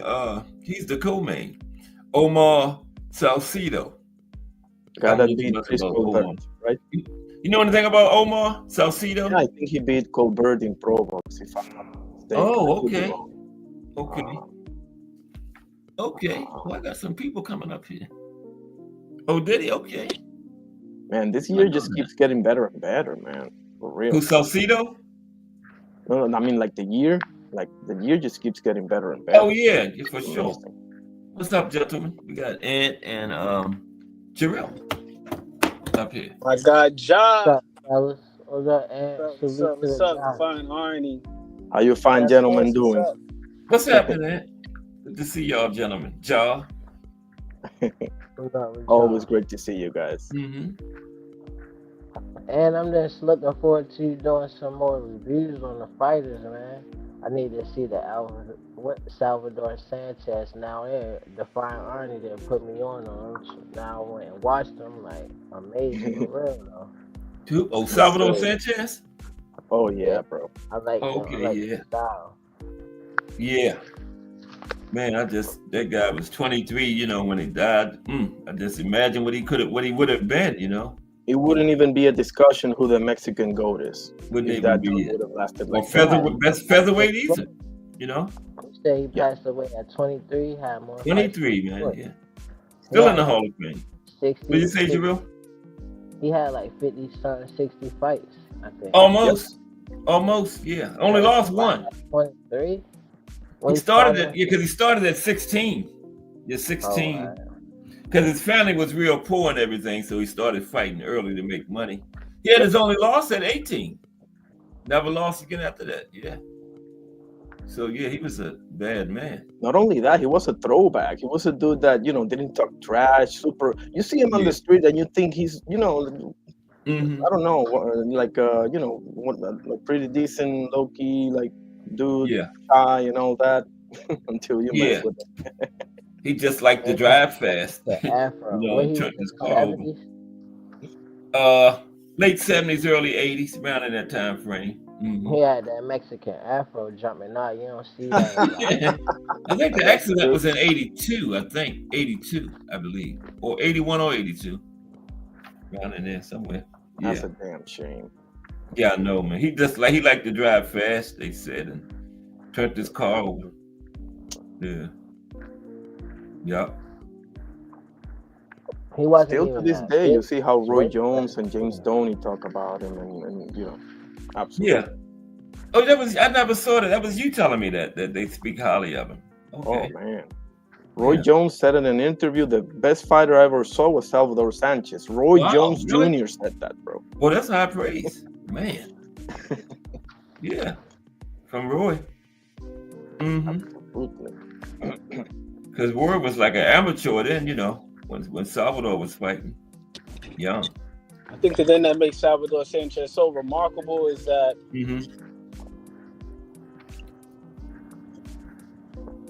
there's no separation, no disparity between offense and defense with him. Like, you talk about a guy that can punch and move at the same time. Yeah. Like every time there's an opening, he's looking to, fill the opening with a punch. Mm-hmm. You got some guys like they're very good That's true. defensively, but they're not always looking to counter. Yeah. They're not always looking for every opportunity to be offensive. That's right. Yeah, you like got some guys where they're so offensive where they just kind of disregard defensive responsibility, but like he's moving and punching at the same time. Just married. He married the two. Yeah, that was him. He was like I was saying, he was like in your face type of counter puncher, Yep. Yeah. I promise you, I see that guy fighting. I promise you this. I see that guy fighting, and I'm like, how in the hell do you beat this guy? Honestly. Salvador? Yeah, honestly. Yeah. Like I watch it and I'm like, man, I wouldn't want to be the opponent's trainer. Yeah. He don't show no expression when he get hit, and then he don't never look like he's tired. He had a good poker face. Round. Yep. Also, yes. Yeah. You ever see that fight between him and Wilfredo Gomez? Oh yeah. Wilfredo had went up in his defense. That was his first fight up there, but Salvador I think he's around 8 rounds, something like that. He stopped. Yeah. Yeah. Now outclassed him. Yeah. Yeah. He looked like the smaller guy though. Like he a little taller, but he looked like he did, didn't he? Yeah. He did. Yeah. Mm-hmm. Wilfredo was like 122 and 126. Yep. Yeah. Only like 4 pounds, but still, And then he was planning on fighting Alexis Arguello, I think, before he passed away. That was in his plans, moving up. He probably would have went to like 135-ish because he was at 126. Might have made it to 140. 126 at 23. Yeah, I think so too. Might have fought the Hawk somewhere in there. Aaron Pryor. It's just so many big fights he could have been in, man. Oh. Yeah, he could have had over 100 fights because he had like 7. Yes, he probably would have. Yeah, you're right. He probably would have. Puerto Rican fighter named Juan Laporta. Juan Laporta. He fought both. He fought Sal and he fought Chavez. And he said they both tough and everything, but Salvador's IQ is what separated them. Mm-hmm. Yeah, Laporte was a tough fighter too. Oh yeah. He one of my top 10 Puerto Rican fighters. Laporte, for sure. Juan. Mm-hmm. I would put him up there. Interesting. 33. I'll have to think about that, but yeah, he can definitely make that list. Mm-hmm. In the lower five, the lower 5, between 5 and 10. Yeah. The top 5 are pretty much, set in stone. Around 7, 8-ish. Exactly. Like a decade. Yeah, he ain't up there with Salvador and Cotto. Yeah, that sounds good. Who else? Salvador is Mexican. What am I talking about? I meant Gomez, Wilfredo Gomez, Carlos Ortiz, them guys. Benitez, Tito, Oro, Calderon, Camacho. Oh yeah. I feel I'm forgetting somebody. But them all time great Puerto Ricans. I hope it goes well. Say Cotto, Deporte. No, that's about it. I think it's somebody else in there we forget. Yeah, I think I'm forgetting 1 or 2. Yeah. Yeah. Oh, Edwin El Chapo Rosario. I'm sorry. Yeah, Edwin Rosario. Yeah. Yep. I knew it. Rosario. Yeah, he battled with Julio Cesar Chavez. Remember? Oh, he said he was gonna kill him or something. Told Julio he was gonna kill him or something, didn't he? Yeah. Yeah. Dang, I didn't know the guy you said that he called the guy director to return. He killed that guy. Yeah, man. Oh. In the press conference, and then you see how he had him on the rope like he wouldn't even let the referee get through. What year was that? Oh man, like 60, middle 60s, 64, 65. 60s? Yeah, something like that. Right there when Ali was going strong. The young Ali, That was in black and white, I think, if I'm not mistaken. Say it again, Define Army? The grabación. How do you say this? The video was in black and white. Yeah, it was. Yeah. But they say he landed 29 unanswered punches on him against the ropes and like 18 in like 6 seconds, man. That's unacceptable, man. I hate it when a referee, when a fighter, I put in the chat earlier, when a fighter takes unnecessary shots, bro, because of a referee doesn't step in, like Mercer versus Morrison type thing or something like that, bro. That or even Nika, what just happened with Nika and Opetaya, bro. I'm still angry about that, bro. But you know, Griffith looked like the referee was trying to get through touch, but he wouldn't back off, you know? Like the referee had to force his way in there. Hold him. I don't know. Do whatever you got to do, bro. That's your job to. I mean, I don't know. Yeah, maybe. That's true too. Yeah. What weight was it? Middle welterweight, wasn't it? Emil Griffith fought Monzon, right? Didn't Emil Griffith fought Carlos Monzon? I'm not sure. I think he did. I think so. It will be middleweight. Monzon beat him. Yeah, it will be middleweight. I think he went up to middleweight. Yeah. Like that. Yeah. Monzon and Hagler ruled middleweight in the 70s, man. Oh my God, that dude looked like a brick wall, bro. Like a small Primo Carnera type dude. Yeah, he was. And then he was kind of like touched in the head a little bit too. Oh yeah, bro. His wife, remember? He was a POS. Yeah, I think he threw her off of the balcony or something. His wife. My father's from Argentina. My father couldn't stand him. He told me all these stories, and the same for Bonavena. There were two, pretty fishy dudes right there, bro. You got to be a little off to throw somebody off of a balcony, man. Come on, man. I mean, you kidding me, bro? Like, nah. Yeah, she died too. He went to prison and then he was home on furlough from prison and died in a car accident going back. How you get furlough from prison and you in there on murder, man? That's crazy. There's a million bad stories about Carlos Monzon in Argentina. Trust me. Yeah, that was in Argentina too when that happened. He had all kinds of women. He was a womanizer. Yep. And he also beat them. Yeah. Keep your boxing in the ring, homie. Yeah, especially when you're a professional boxer and then outside of the ring. That's assault. On your hands instead of you have hands that are educated, bro. Those hands have hit a heavy bag a million times. You hit a person that's not used to getting hit, bro. What do you think is going to happen? That's true. That's not like the normal everyday person walking around. Come on. You know how to punch and stuff, right? Absolutely. Yeah.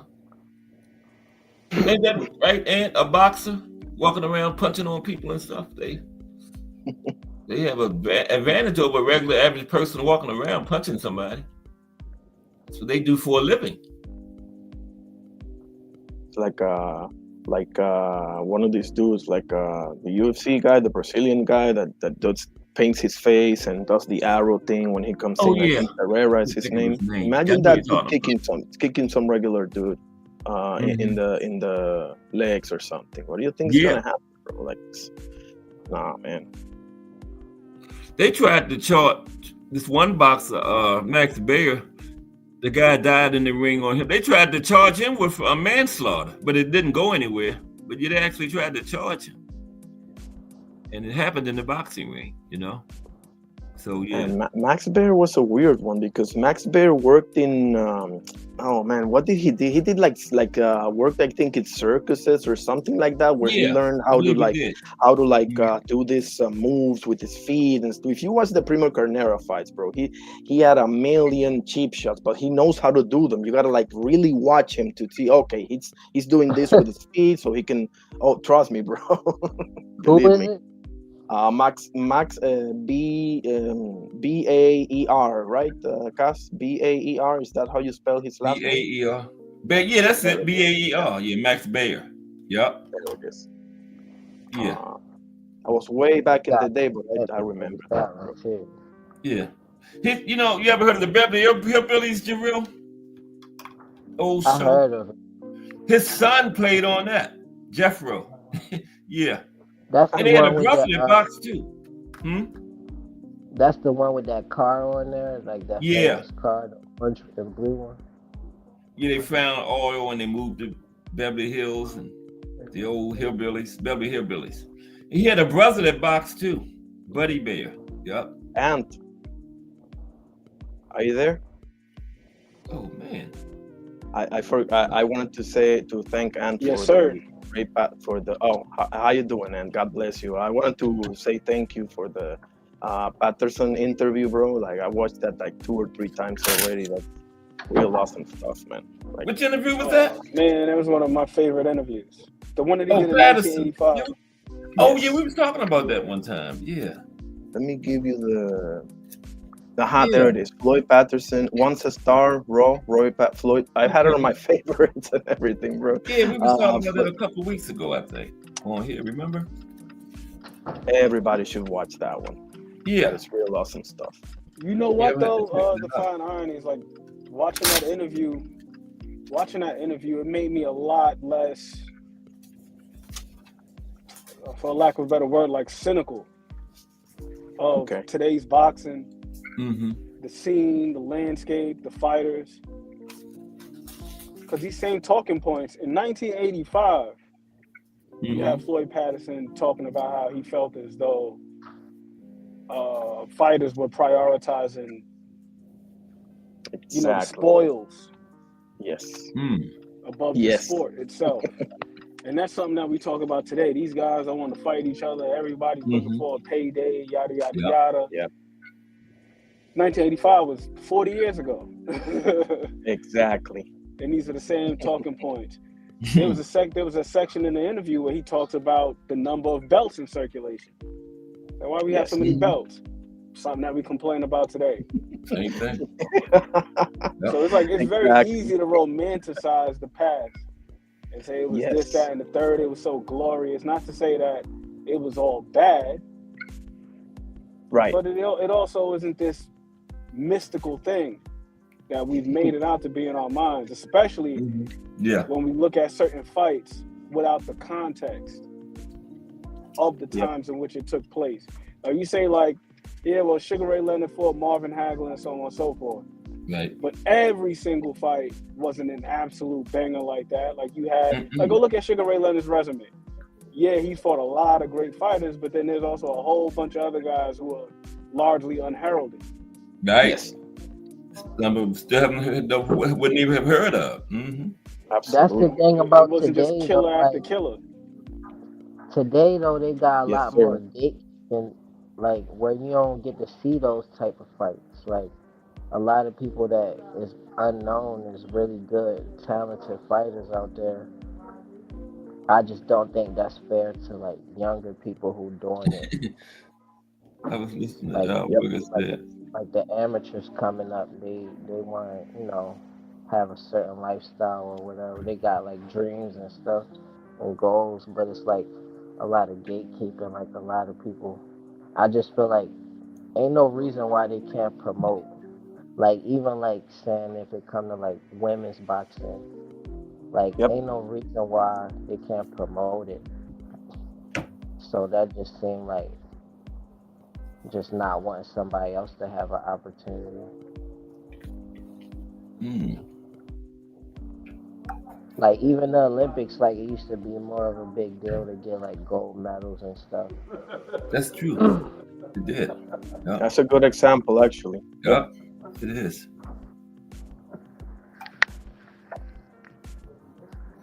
But yeah, and also everything that man said. I mean, wow, man, like how he views boxing from his role at that point, which was training his son and everything. Like how honest that dude was about that. Like, because when I take the shots, I know how I feel. I do know me. But I don't know what my son feels. That gives me, and I'm like, wow, bro, like damn, like when you know that a man is just telling you the truth, bro. You can tell, bro. Like, and like you said, like it's not such a new thing, bro. This has always been a problem. They just didn't make that kind of money, but the money they made was pretty much equivalent to what today they're making. So. I mean, oh man, that grounded me so much, that interview. I'm actually going to order a book on the guy. Floyd? Oh yeah, Floyd Patterson. Okay. I'm in love with that man now. Forget it. Yeah, okay. I'm checking out his book. I want to buy. I got it in my cart on eBay. It's called Inside Boxing. Mm-hmm. Inside. And it's just about inside fighting, like just fighting on the inside. Okay. Like Okay. The actual the technical aspect of it. Yeah. Okay. Awesome. So I wanted to check that out because somebody had mentioned it in an interview. It was an Andre Ward interview from about 7-8 years ago, and he was talking about how he got good at fighting on the inside and how initially he was very uncomfortable because you know you're right there and punches are whizzing right by your ear. He's like, man, you know, naturally you just want to be at a safe range. Right. So to have punches just whizzing by your head, it's very uncomfortable at first. But he was saying that Virgil made it a point that he got comfortable on the inside. So that way he wouldn't have any weaknesses. We got to shore up everything. We want to be decent at worst at everything. That's right. Even if you got certain areas where you shine, you just want to be decent at worst. And the at other ones, everything. And that's how you raise your floor up. You know, a lot of us, we're inclined to think about the ceiling. But when you got a high floor, man, because the ceiling is potential. It may or may not be. The floor is reality. This is what it is. Right. That's so awesome. You know where your floor is, you know. But the interviewer had mentioned, you know, her recent fascination with inside fighting because she had read that book, Inside Boxing, by Floyd Patterson, where he basically he wrote a manuscript, a tutorial on how to fight on the inside, you know, various tactics. And also, I guess I'm assuming that he also speaks about staying calm and so on and so forth, you know, maintaining your pose and your composure. I mean, your poise and your composure. And another thing that he spoke about in that interview, I'm like, man, this reminds me of 2024, like 2025, where we are today, where he talked about the love that he received from Sweden and just how those people, he just got an outpouring of support after he lost to Ingemar Johansson. Much so that he purchased property out there in Sweden. And he was saying that the lack of support from Americans, that hurt him more than the actual loss itself.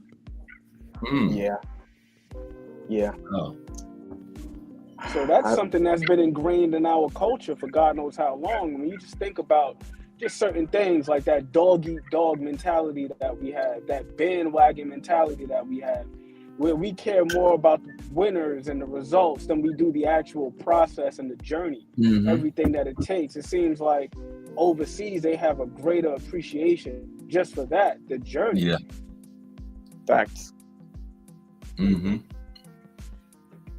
Yeah, that's without a doubt. I remember he spoke in another interview about his I think it was another one. Yeah, because I saw a bunch of them. And he spoke how his relationship with Ingemar Johansson started pretty bad because apparently Johansson was, you know, on his high horse, so to speak, you know, when he did it the first time and so forth. And, you know, Sweden is not a country that has given too many fighters, you know, at least to my knowledge. And then he had a conversation with him, and his wife, Patterson's wife, was there too, and how he like got to know him. And unfortunately, I can't remember everything he said, right? But he said like that was like a turning.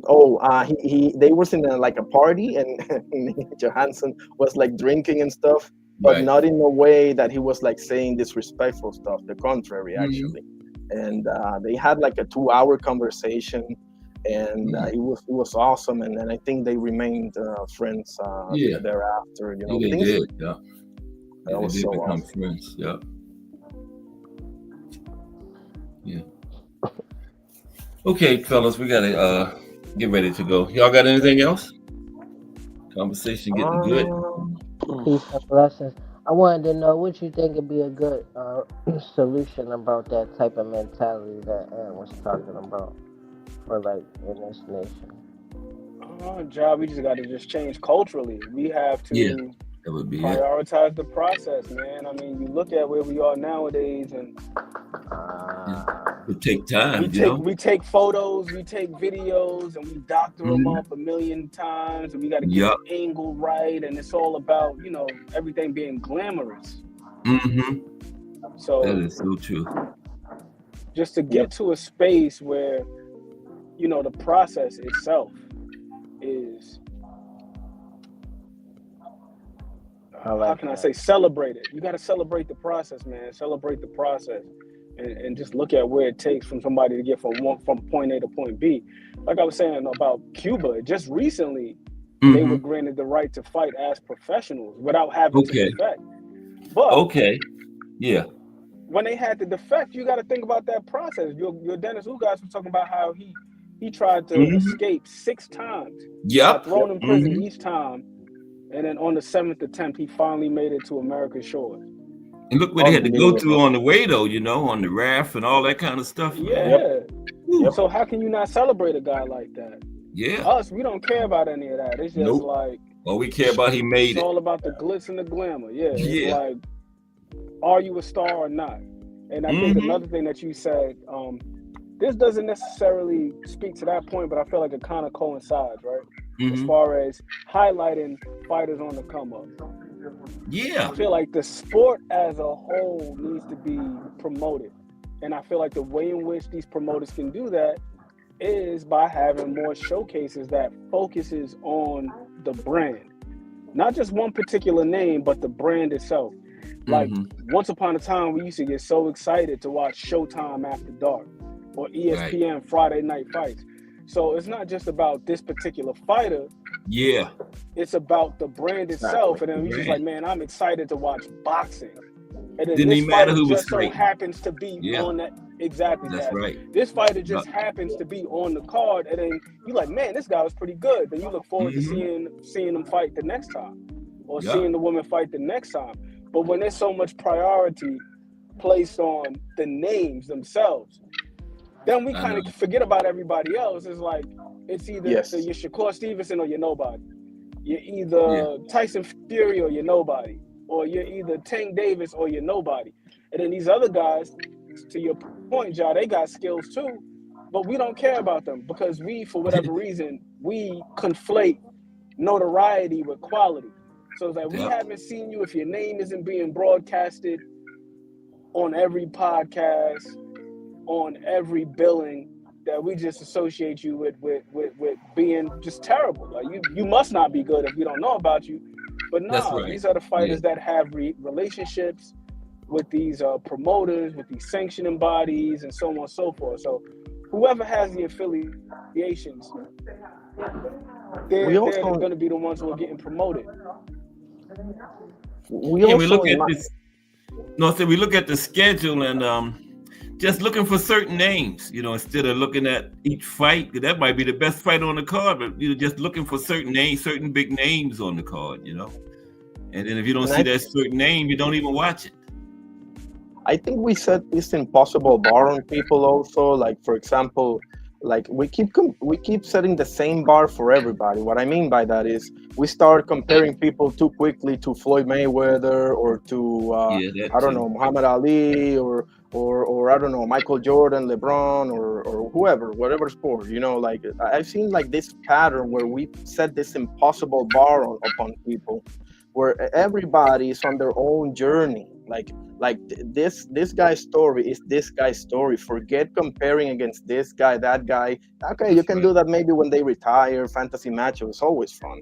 But when they're on their journey, like support it, bro. Like the ins, like the ups, the lows. Like let me just focus on this guy and what this guy is doing, bro. Like stop like comparing. I mean, you understand? Like I don't like the constant like. I don't know, like to me, it's very unfair to do that, you know. And I see like people, that. Absolutely. I think it's reward in doing that, like just as a whole. Like really, because everybody's not generational like that, you know. Absolutely. And you create this culture, like Ant was saying, like you either a 10 or you're a 0. Yep. It don't work that way. Like no, it don't. It does. Well, I say this too, to add on to your point, Define Irony. To just add on to your point very quickly. Go ahead and finish. You know, what you just said ties in with what I was saying before about the finished product. You comparing a guy who's a Hall of Famer to somebody who he's not even halfway done with his career yet. We don't know where he's going to be, where he's going to end up. We just got to wait until it unfolds. and then we can Yes. judge it. You know what I'm saying? Yeah. It's like if I'm building a house and then I'm over here looking at the Fine Irony's house, which is already completely built and furnished and decorated, and I'm like, well, damn, my house ain't this or that, because I'm looking at his house. And Right. I'm still pouring in the cement in the foundation. It's like I gotta build my house first before I can even think about comparing it to his. I shouldn't even be comparing it to his in the first place. Mm-mm. But if I am gonna compare it, like, let me finish building my house first. Exactly. I think it's the patient. People are not patient anymore. You know, everybody want to get to that point real so fast now instead of going through the process of it. You know, to get there. Yep. No doubt about it. We'd be killing Muhammad Ali in 2025 if social media and YouTube was around when he fought Doug Jones. He'd be You boring. know, how's he struggling with this dude, Doug Jones? Yeah. Ali's a bum. He's overrated. He'd be a runner. He ain't nothing but a He's runner. a runner. Yeah, he struggled with Doug Jones. And you got dropped by what's this guy's name? Oh my God, by Sonny Banks. But you got dropped by Chuck Webner. Yeah, okay.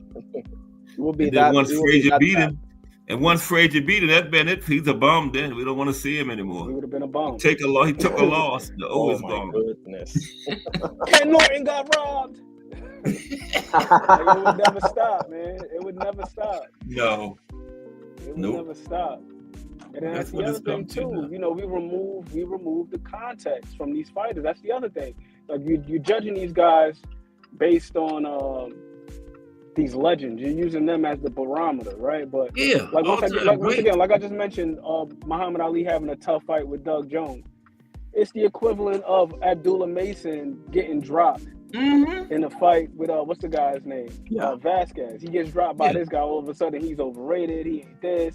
We anointed him too soon. We would be saying the same thing. Like the Fine Irony just said, well, you got dropped by Chuck Webner. There's no way you could beat George Foreman. If Chuck Webner could drop him, imagine what George Foreman will do. Yeah, exactly. Like, that's the way we look at these guys now. Oh man, that's how we doing. It's sad, honestly. Extremely. We just gotta just enjoy it for what it is. That's all. Exactly, bro. And stop getting all hung up on everything that it isn't. Because the more we do that, you know, actually, that's another reason why I like looking. I think he cut out. Cass, can you hear him? Yeah. And we cannot hear you. I think like he dropped off. Yeah, I can hear you now. Yeah. Yeah, I'm saying that's another reason why I like looking at history, because I went through this phase, right, like where I got extremely jaded with boxing, and I'm like, I'm just completely disillusioned with it. It's the worst sport in the world. It's trash. It's yada yada yada. And then I start going back further into history and looking. I'm like, man, these things have been occurring. They've been occurring. Yes, because sir. my vantage point, like where I am now, I'm looking at it like, man, these are the golden days because everything that I heard about it. Then when I go back and look, and I'm like, man, you had a lot of fixed fights going on. You had guys having tough fights. Yep. You had, like, for example, another guy. Well, this guy can't beat this guy because he don't got no power. How are you going to keep him off? And you look at a guy like Maxie Rosenblum, who's in the Hall of Fame. One of the most decorated light heavyweight boxers of all time. Guy got over 100 fights, only won like 17 by knockout. Okay. Had no power, and they call him Slappy as his nickname, Slappy Maxie. Yeah. And this guy had over 100 fights and only won 17 by KO at 175. Wow. Yeah, it's one thing if you're in the lower weights, but yeah, 175 now. At 175, you know what I mean? Like, but we put so much stock in like, how are you gonna keep this guy off? How are you gonna do this? Because it is boxing. It's a match. It's a contest. Yes, knockout is the ultimate way, most definitive way to win a fight, but it is not the only way. Not the only way. Having insane power is not the only way to deter somebody. You can use your feet. You can use the clinch to disrupt their rhythm. If you can fight on the inside and you got some physical strength. Exactly. You know, there's multiple ways to skin the cat. Yeah. Exactly. There's a lot of ways to keep them off of you. Or sometimes you may not even want to keep them off of you. That's you got a true. guy that's got poor technique. That is He's so falling true. in. You might want him to fall in, so you can take Yeah. advantage of it. Take advantage of his lapses. Take advantage of his technique, so on and so forth. I mean, like, it's just, this boxing thing is just so dynamic. But Yes, it is. we just marginalize it. I know that's a good word for and we it. reduce Marginalized. it. And we reduce it. How's he gonna keep this guy off? This guy's flat-footed. This guy is this. This guy is that. And it's like, everything has its pros and everything has its cons. Everything. Yes, sir. Okay, but we got to go, gentlemen. Enjoyed it. God bless you, fine gentlemen. Yeah. See y'all soon. Appreciate y'all. Yeah. Fascinating conversation. Aunt McQueen, Define Arnie, and Jarrell Hattie. We could go all day, man. Yeah. But I appreciate everybody that stopped by today. Tomorrow is Thursday. North Dakota. Boxing in the States. Just Do Boxing is in progress. So we're going to get ready to go over there and see what's going on. Great panel discussion. Everybody have a great afternoon. I'll see y'all around these JBT streets. I'm out. Appreciate y'all.